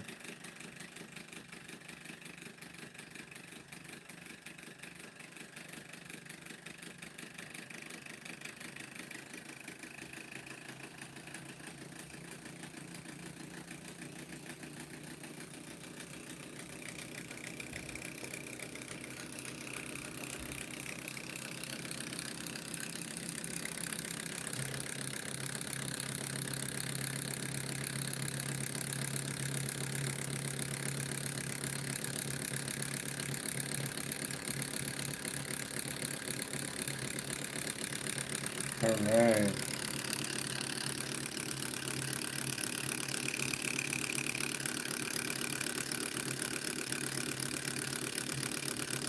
Well, I'm always getting my goals met because I'm not, I set smart goals.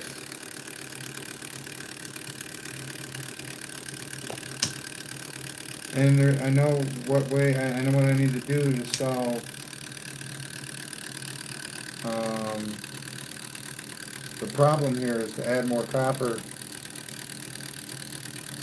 to the transformer side of the right gauge with either ferrite cores or soft iron cores.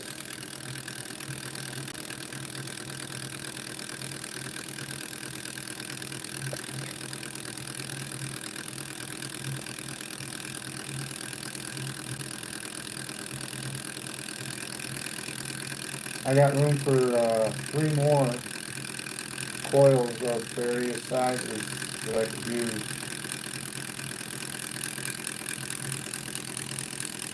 Oh, this is 5 volts and 0.7 amps, by the way.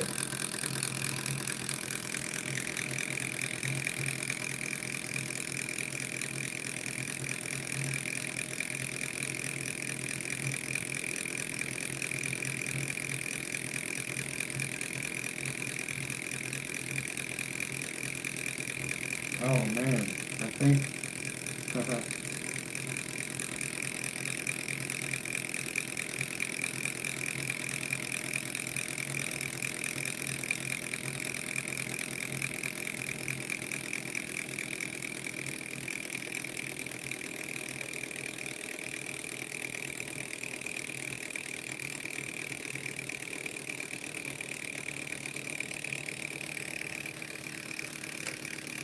I need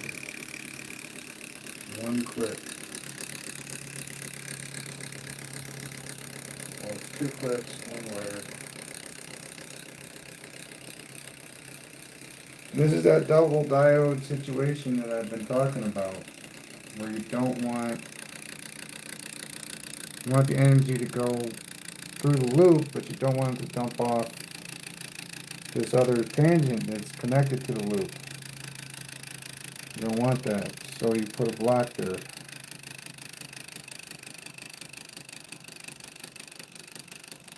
That one stopped over there. Alright, I gotta turn it on. Here we go.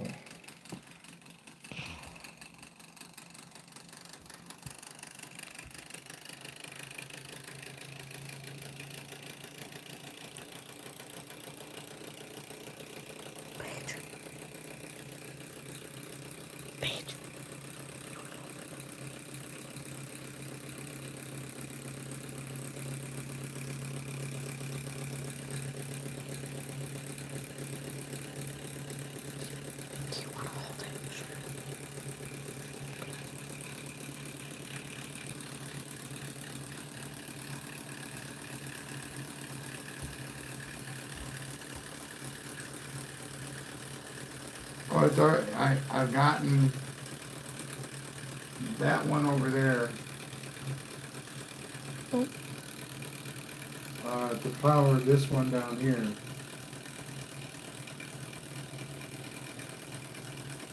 And I've tried to add now or incorporate a third one.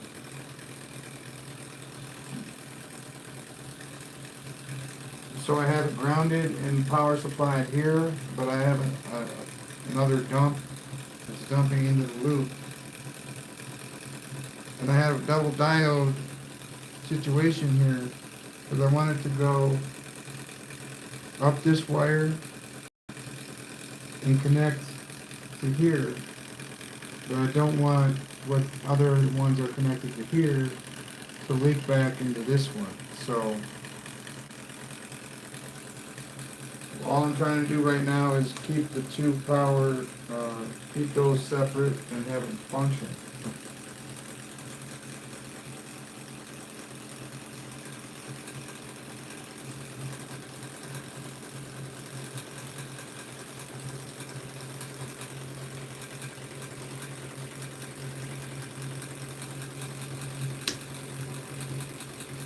See, now that's not working anymore. I don't know what's going on with that.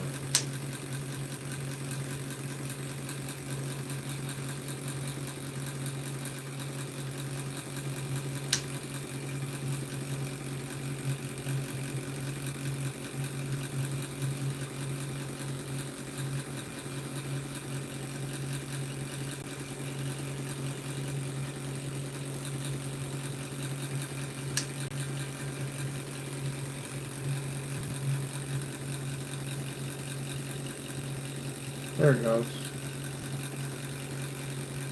Ah. Alright, it was just because it was moving so slow.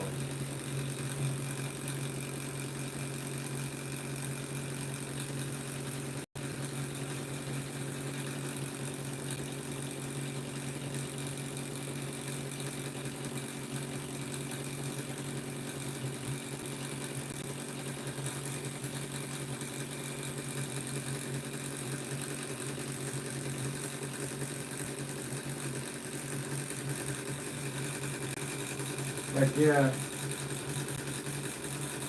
And this homemade reed switch is the bomb. I mean, it doesn't have a very high frequency, but it hits like magic. It is like phenomenally good.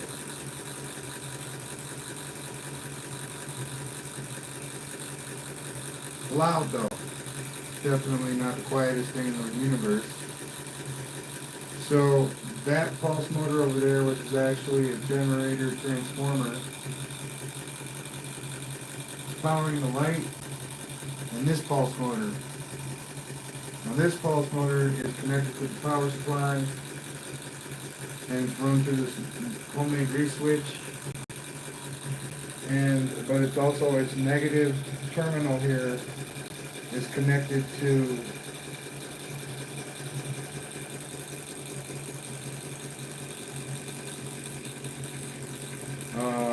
the loop that everything else is connected to via a double diode, so it should go this way and stay that way, and nothing that's coming from this side should come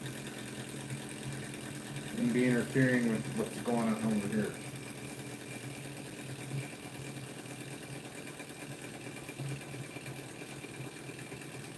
And like I said, I've never heard anybody talk about the double diode, so I don't know if it works or not.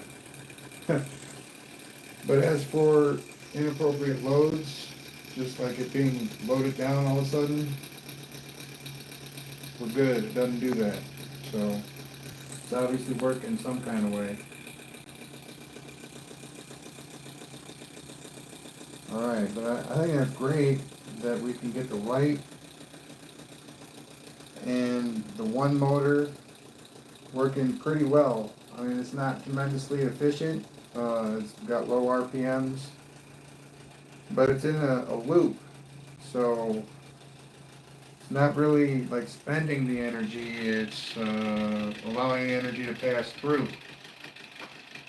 Now the heat loss is real, and that's going to happen with these coils especially. So that's where the energy is going to be spent in the loss.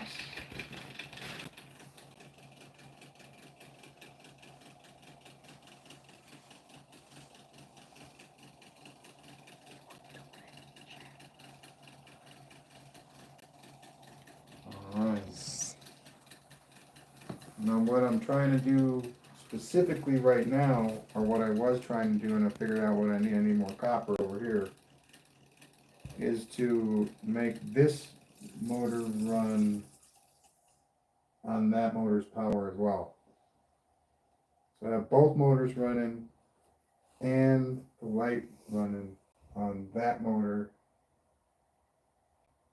hands down. And I'm not looking for something that's going particularly fast. I'm just looking for proof of concept that I can use 650 turns of drive circuit to light up and run all this stuff.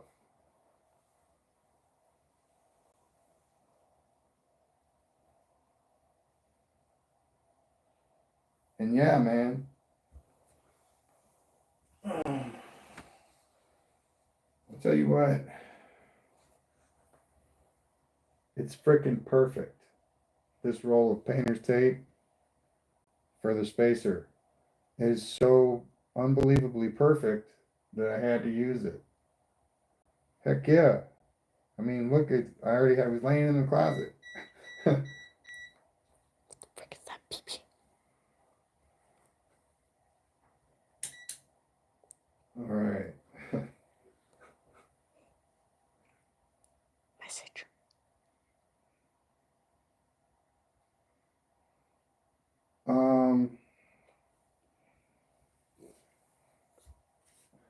Let me see here. I'm using different style cores. I have two solid iron cores right here and right here. And then I have tubes filled with iron filings for the other cores, which are here and here. 3D printed this tube for it. I'm going to make another one today with this right here. But two of them are solid iron cores. Um,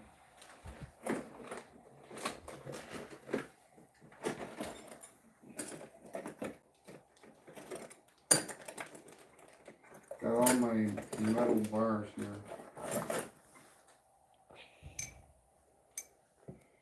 Got these two solid metal iron, soft iron cores.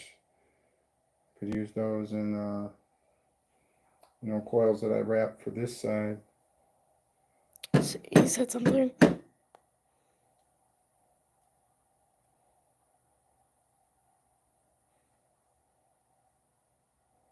Well, I've tried using welding rods as cores or shafts before.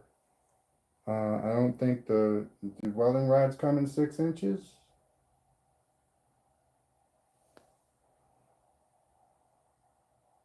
Because I mean, I really need less than that. I need like 3 inches.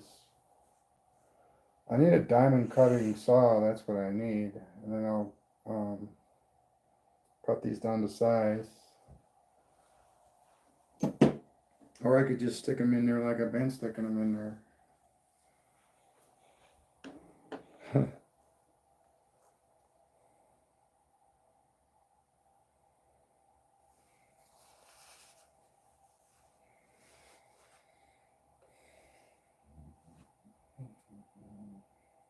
Yeah, I'm not so sure they're welding rods. I think welding rods are like a foot or more, right?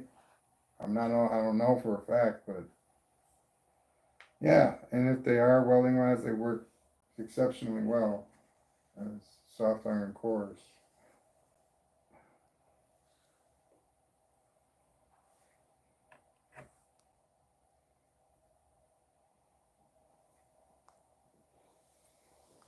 And I have a whole box of hangers that are magnetic down here, and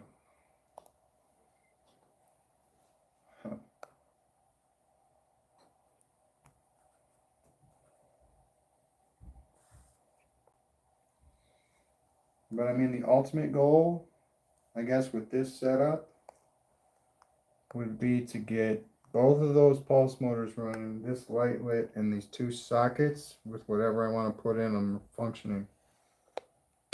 Have all that working.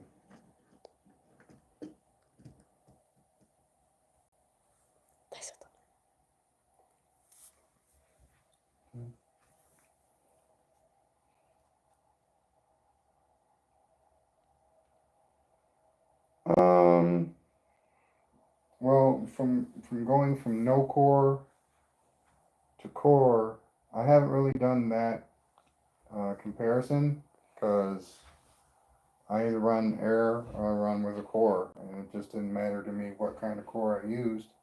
I prefer the solid iron core, but a lot of my bobbins, it's not practical. So,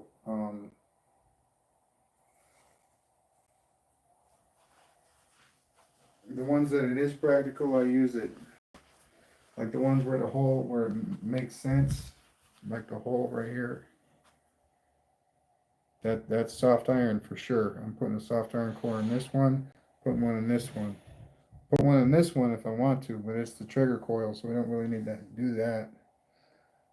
This has got a pretty fat hole, so when you put this little dinky thing in there, there's a lot of air.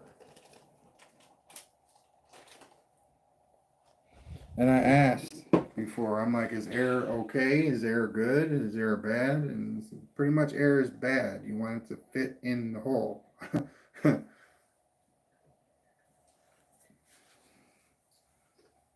And I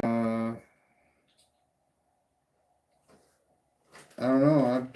It's just so many culmination of so many experiments. I've been doing this for 2 years now, and I've got over 2,000 videos, and they're all different. Every single video I've done, even though a lot of them look the same, every single one of them is different. But what I have noticed is that the amps in voltage go up on the generator side with the soft iron core uh, more rapidly as you're inserting it in to the coil.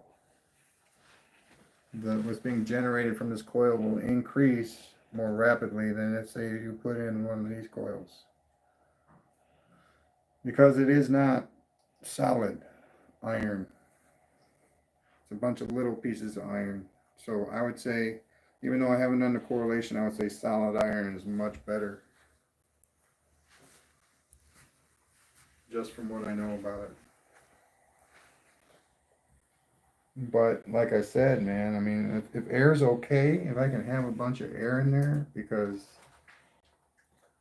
well, I mean, I want to make my standard bobbin beat this.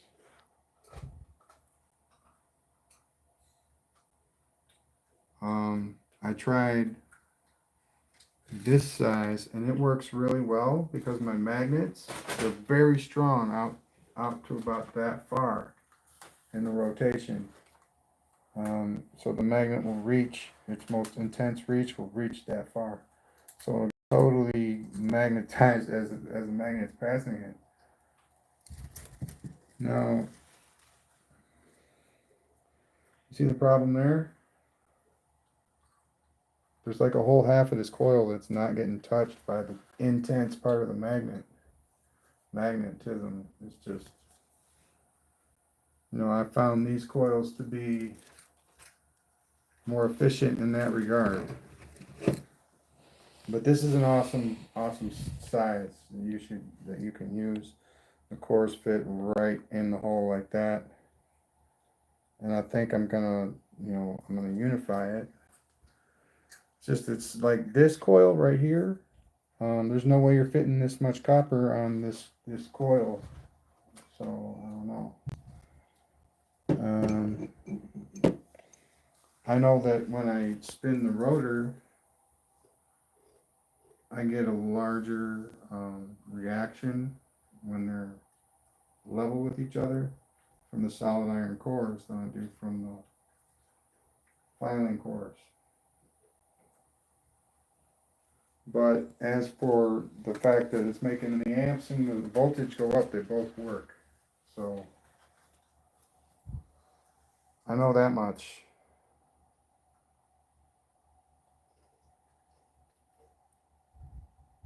Yeah, I have.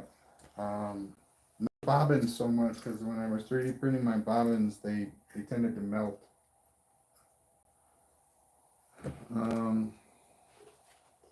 But yeah, this rotor is 3D printed. These stands that the coils are on right now are 3D printed, but they were for different rotors at different times.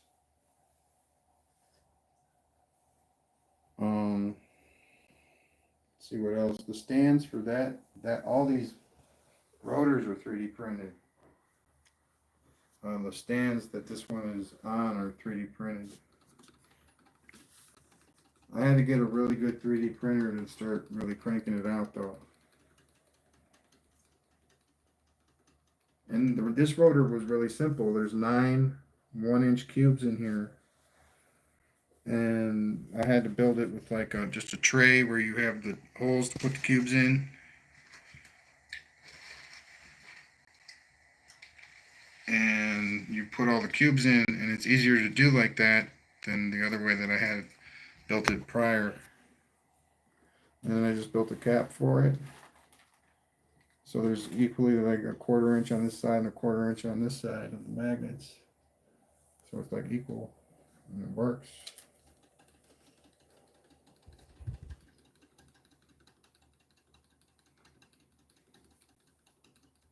Yeah, I 3D printed a bobbin in hopes of running a second pulse motor like a year and a half ago.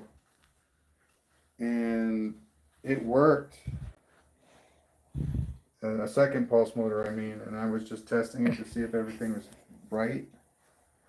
And I accidentally left it running, and I think it got stuck. I'm not exactly sure what happened, but the bobbin melted. The enamel was fine. It was the bobbin that melted first. So now I just use, these could probably easily melt as well, but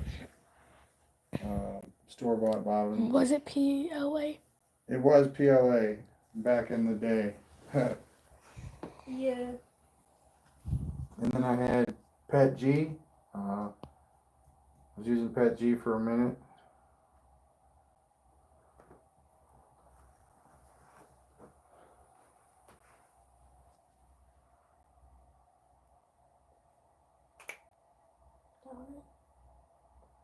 Yeah, and that's what I try and like tell people about. 3D printing with the standard is good. Don't print your bobbins that way.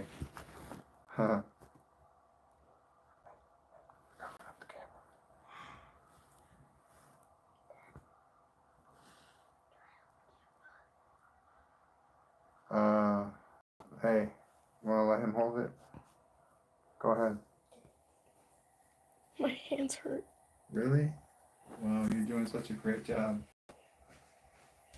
All right, so let's. What do we want to do? Does anybody have any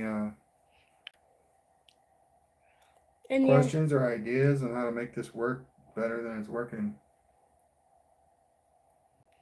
I mean, we can look up there at the comments.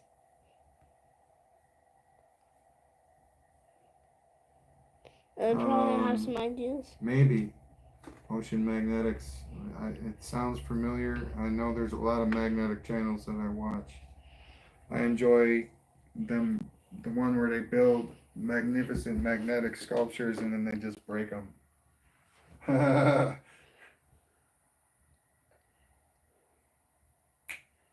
I'm not facing you, but it's facing you in the camera. That's cool.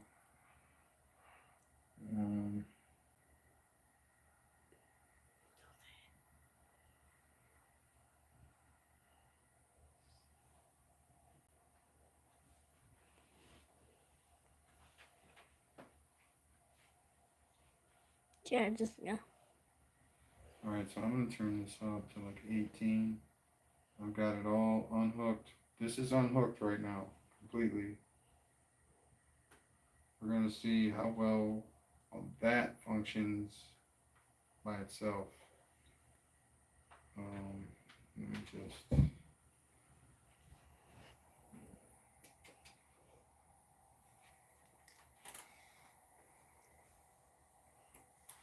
All right, let's give it a whirl. It's on 19. We're giving it a jump start.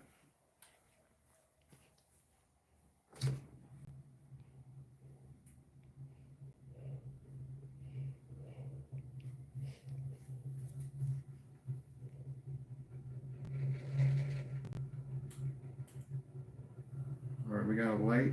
Lights on. Yeah, let's see it. Lights on. Hey, that's cool.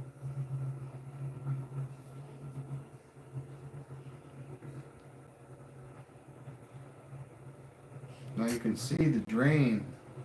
Well, It's that's not. awesome, man. I didn't even do this experiment yet. It kind of looks like it's a line to you, but it's actually dots. Well, what's going on? That is so cool. That takes that much energy to run this thing this fast. That is amazing. You can see it. That's running fast. You can see on the thing. It's going fast.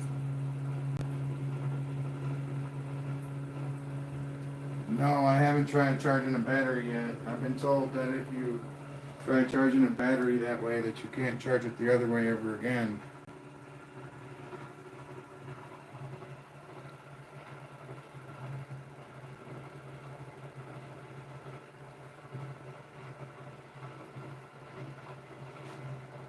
Yeah, I'm gonna have to build new 3D parts for this one because those two coils are sitting way too high after it's settled in. I think it goes to it. Yeah, that's way too high. That's not even lined up.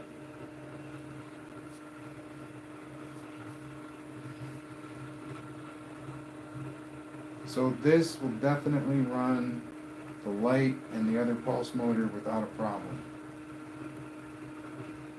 But Okay. I have seen the flyback circuit.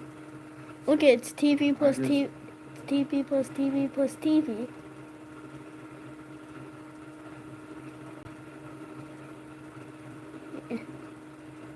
so like throwback or flyback.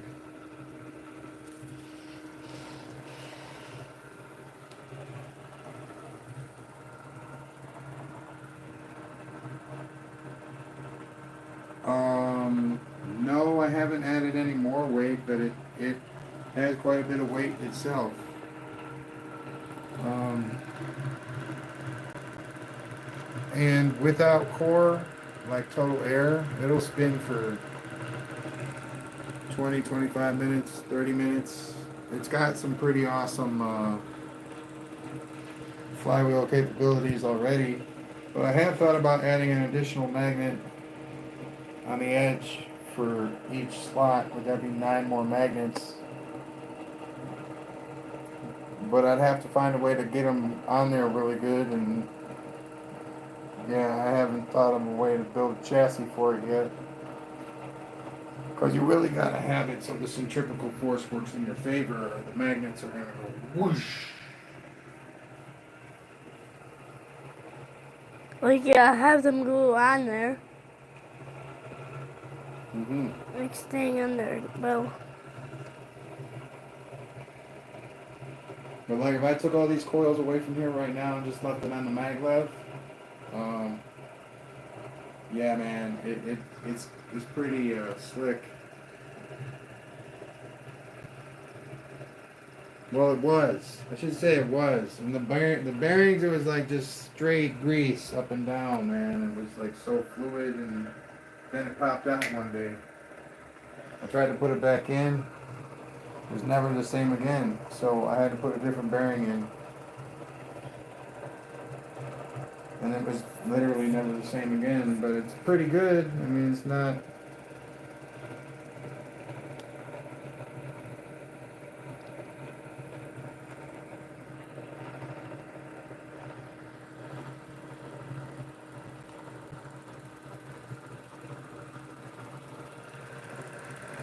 See, we got a lot of weight, um, yeah, unevenly distributed. It's not a lot, but it's enough to make it shake. And then when it gets really fast, then you have a problem.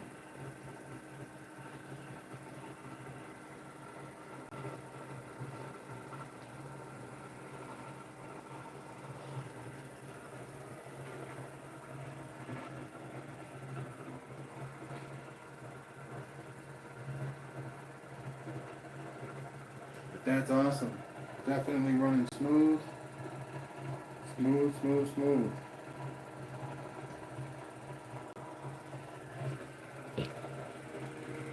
And that's probably running at about 10% this light right now.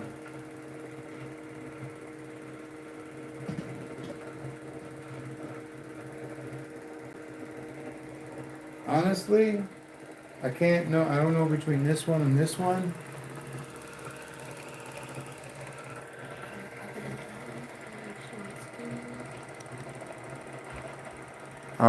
But I think that this one came first, that one came second, and then that one I did like last week.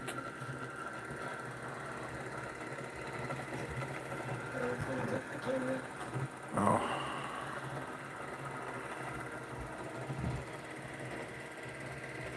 I'm a personal favorite to hold the camera.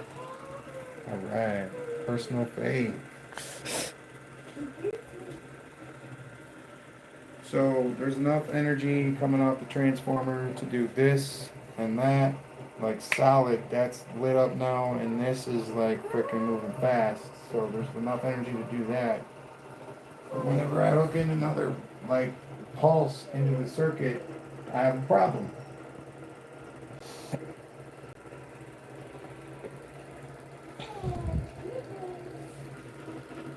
It's got to be moving at a certain frequency. Um, that one has to be moving at a certain frequency for this one to engage at all. And this one has to be moving at a certain frequency as well. If you can get it to the point He where, asked which one did you build first. oh, I told him I'm pretty sure it's the Oh. one that's moving. Oh.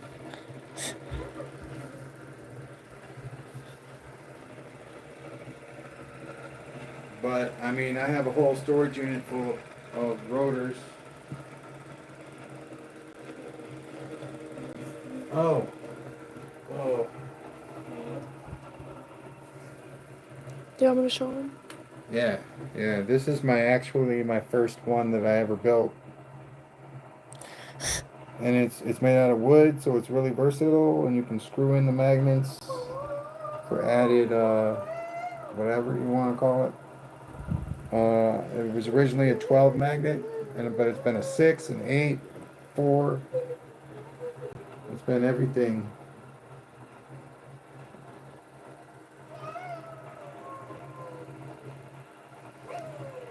These were actually put up here so that I could do a north-south with the reed switch. So every north was hooked up with a north up here, and then there was a south in between, and there was no south up here, so the reed switch would interact with it as if there was no south on the wheel. And it was pretty awesome, actually.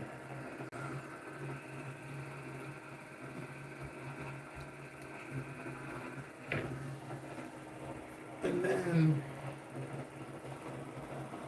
got this one. You got your maglev, and then this one is like 12 magnets, and they're sticking out a little bit. And I thought that would be good in case I wanted to use it for the sculpture. It's pretty cool.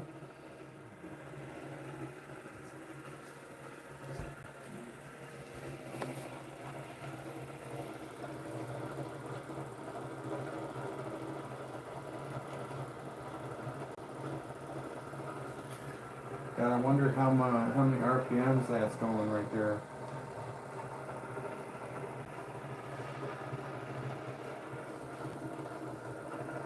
Whew.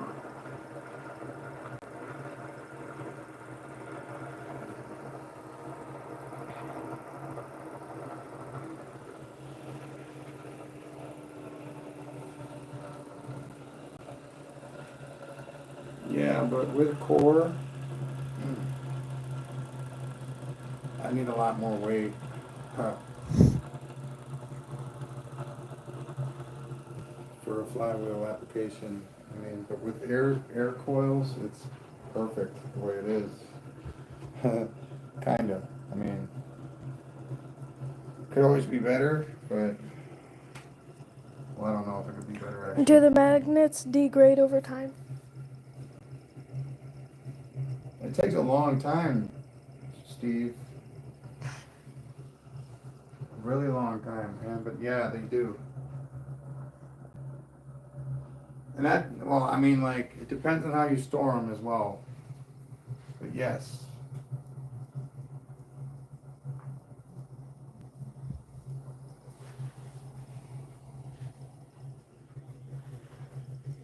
It's like demagnet. Okay. What's the purpose of it? The purpose of it is I don't know, my personal satisfaction. But what it does is it runs, that one over there is being run by that one over there. So it's a pulse motor running a pulse motor and a light bulb. So I guess it's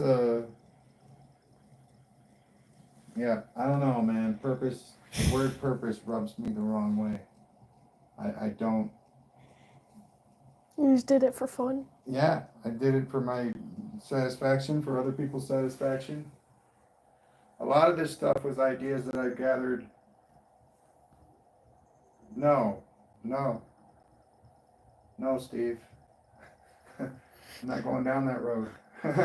I don't think there is an ultimate goal. Not for me. I guess you could say it's a tricycle that flies, a motorized tricycle that can fly, and I'm gonna own it, and that's the ultimate end goal.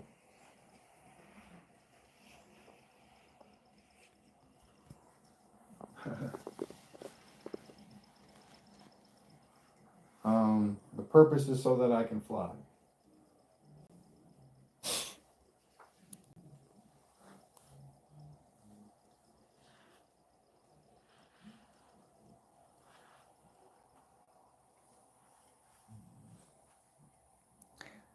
Does the maglev make a big difference?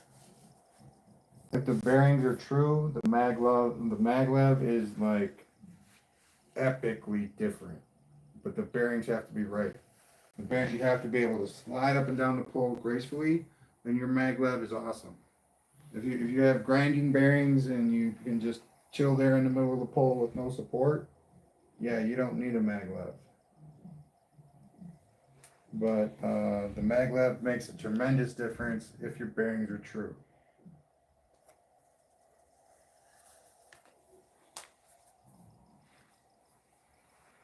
See, like this one right here, there's no maglev on this.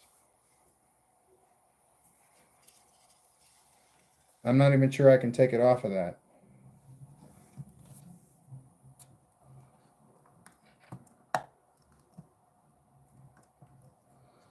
Yeah, I'm not even gonna try. You don't want to break it. Right. I slid it on the pole and it went that far and I couldn't push it down and I couldn't pull it up. So it's stuck on there, but that's good. Those are ceramic bearings. I mean, it's not the straightest rotor in the world, but it moves freaking awesome. And it doesn't need a maglev because the inner diameter is caught on the pole and it's hugging it.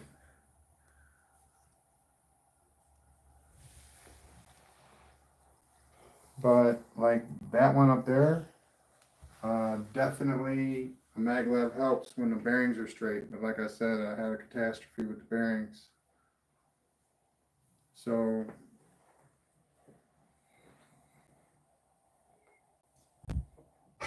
yeah, see that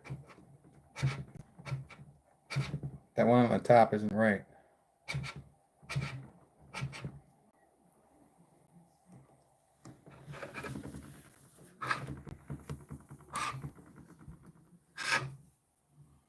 So I gotta do that one on the top again. The one on the bottom is good. But you heard it grinding, right? That is not a good bearing. That's not good for maglev. There's no really necessity for a maglev with that. Boy, it is. Um, just the fact that eventually when it's spinning it will align and then it'll fall. So I just like to support it. But yeah, like before the bearing popped out, I could bounce that thing like a freaking like a basketball on the pole, and it would bounce up and down like this, like that, and it would just. I could drop it on there and it would go boing like that. You see what I mean? And it's not doing that right now. So when the bearings are like that, that's all I gotta say. Snap of the finger.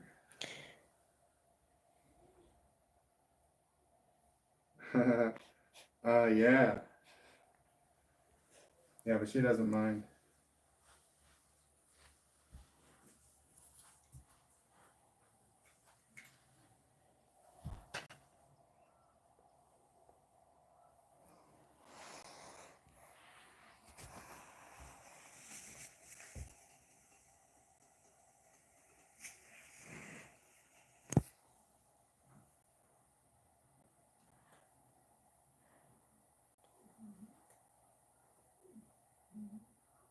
Or is that you, Steve?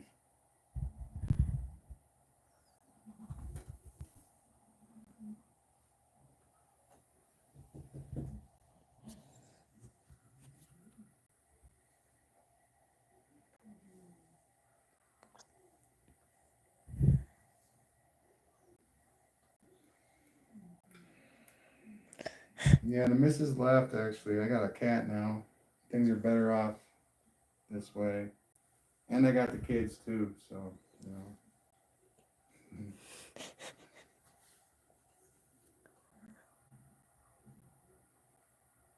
Like I said, man, I can't go down that path.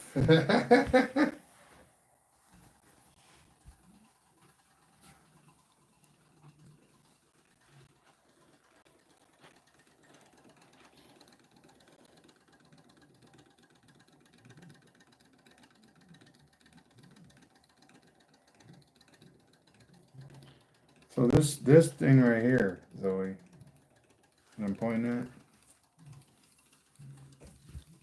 This is the magnetic induction switch that I built about a year and a half ago. And it's the simplest, straightest, lets the most amps through connection that you know you can have basically. Just a 14 gauge to an 18 gauge, bada boom, bada bing, positive to negative.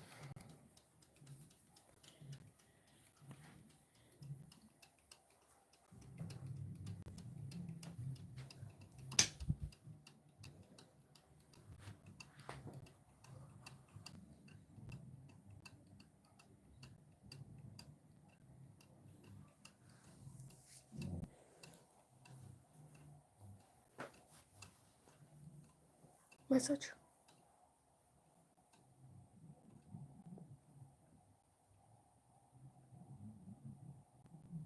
Oh, that was a 3D printing filament.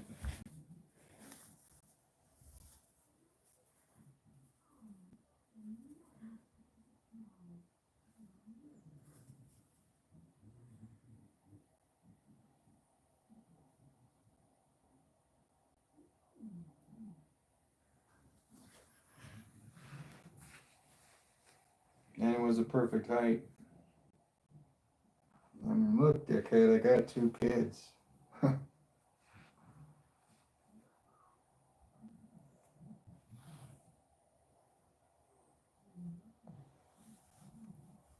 Yeah, it's glued down. It has to be glued down.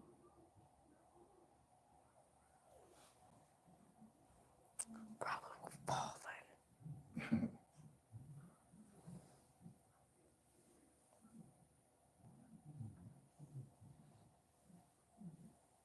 I have a question. Yeah. What is this part? Like the clearish gray part? The glue. Oh, Yeah, that's hot glue. Just glued it down. Well, the block of plastic is actually to elevate it to the right spot, which I should probably 3D print something.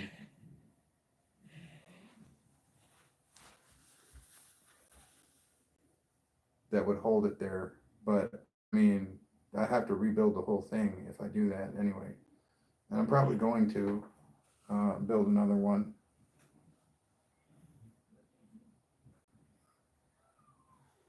And you know, when I got the filament, and I was like, nah, this ain't gonna print anything like as it's going to. And then this came out, I was like, wow, that's pretty neat. And it's literally just to elevate because everything that I do is elevated off the ground.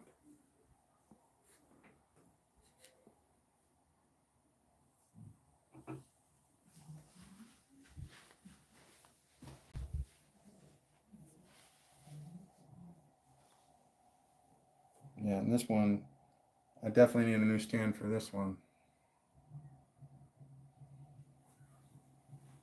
Oh, well.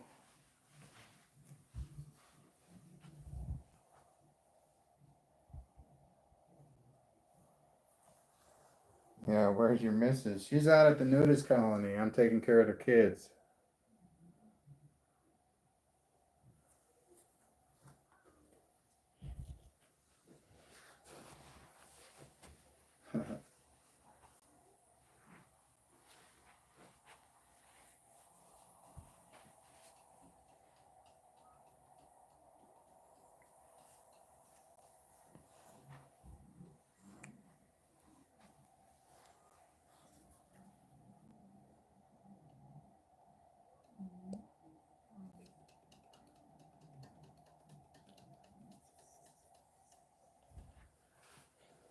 mean, what other significance do you think it may have had, Steve?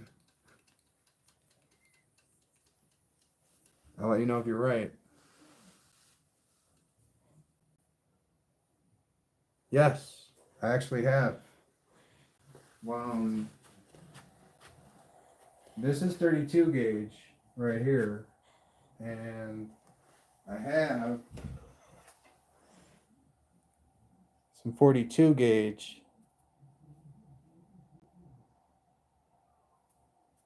but there's no way I can wind this. I don't have the correct apparatus to do that.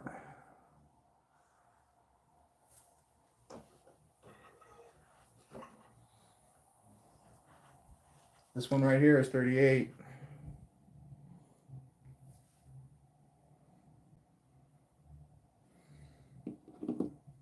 Hmm.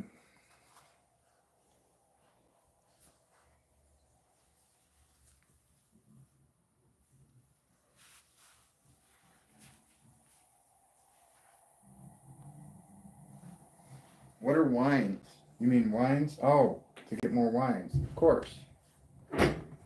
Yeah, get more wines and get more pound on the spool, get more tonnage. Thank you. I'll be back. Don't worry. All right. I don't know. We're doing all right.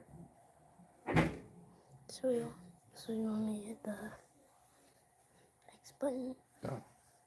Done yet? We're winding up very soon. Okay. All right. So I think the first thing I'm going to do when we close up shop is going to be make another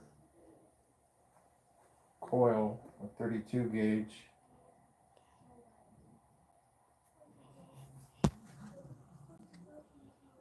That's in this size bobbin.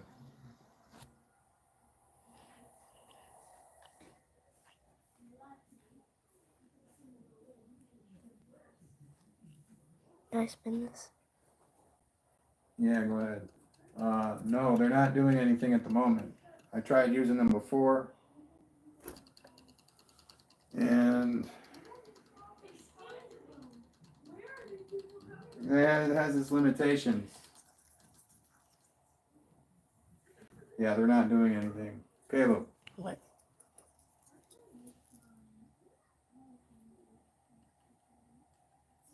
Huh.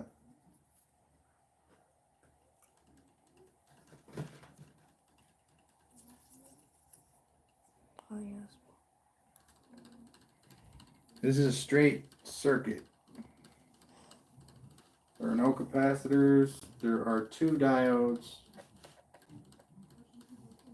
that are necessary. And that's virtually it. All the rest of it is connection. Oh, 1 transistor. That's right. But for the loop, there's 2 diodes and that's it. The rest of it's wire and switches.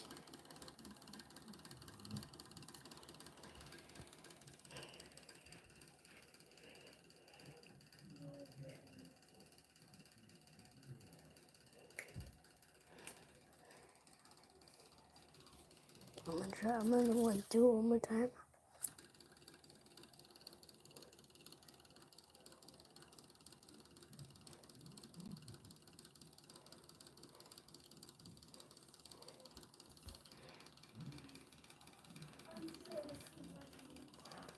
We're almost out of line in 48 minutes. Yeah, that's awesome. I'm nearing 3 hours, ladies and gentlemen. I think I'm going to be calling it here pretty soon.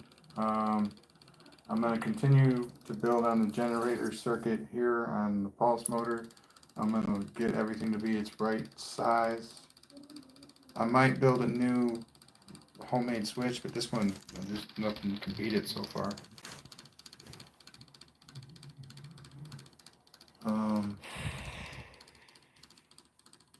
I'll try it one more time. Yeah, I will build 32 gauge coils all around.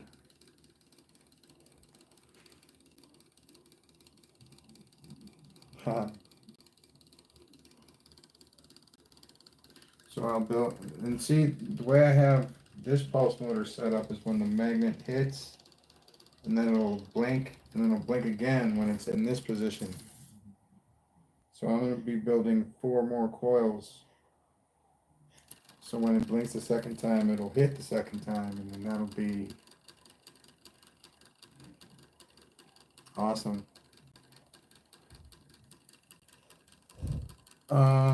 Now, Caleb, if you can look at this rod in the middle, go around. This rod right here is a tungsten rod, 55% tungsten, 45% copper, and it's stuck in there.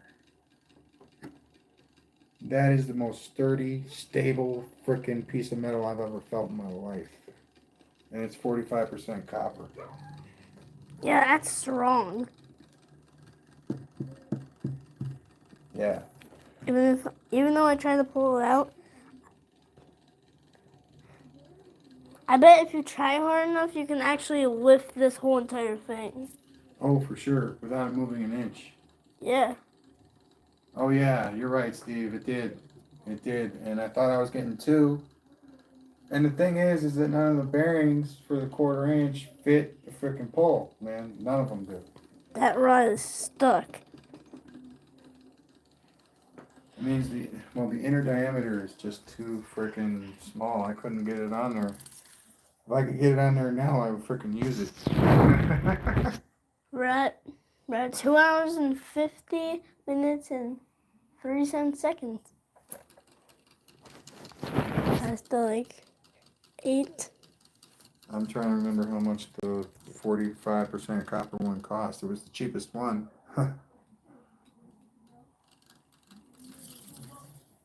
Like if you get this thing away from it, it won't do anything.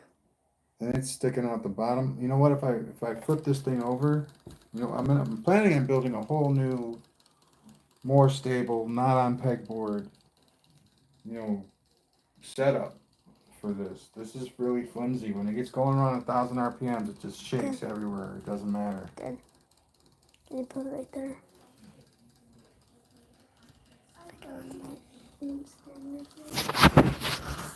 All right.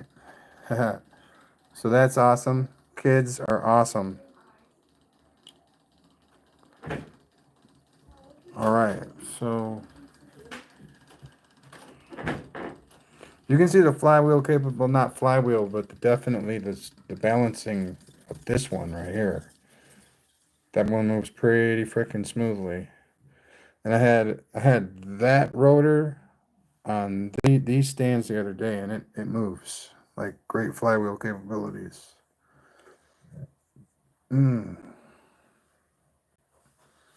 So let me explain this again real quick. When the magnet hits the reed switch,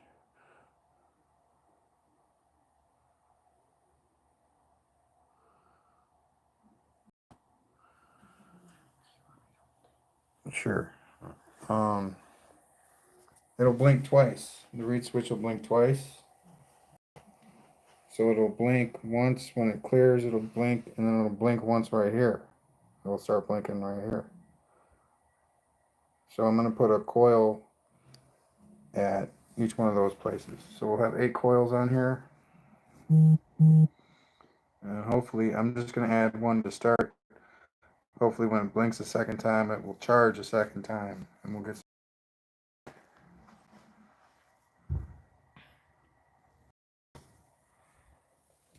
the poles are not necessarily bolted to the table.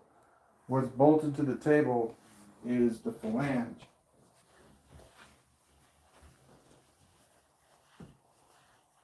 This round thing is screwed into the table, and then there's a little bolt or nut that goes in there that fastens this into the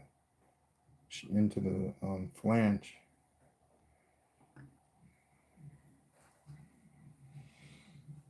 But as you can see, I think I took it out entirely. I don't need it because it's stuck.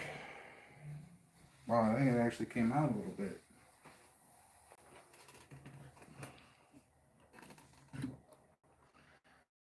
Man, I really desperately want to get that out of there, or at least, Attempt. yeah, like try a bunch of different ways to get it out of there. It's so beautiful. I can't stop looking at it. I mean, just the deep blue that it is. It's like it's fantastic.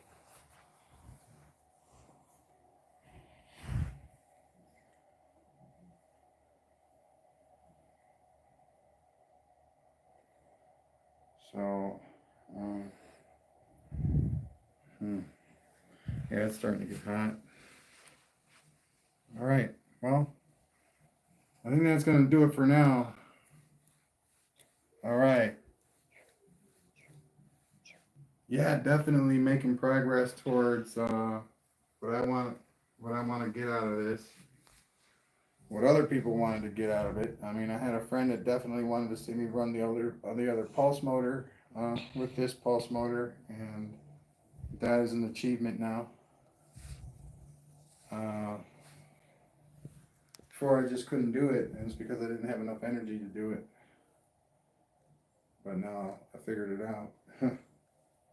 All right. Well, thank you very much. I really appreciate everybody stopping by, and we'll do this again sometimes. Thank you very much. Peace out. Have a good night. Please subscribe. Bye now.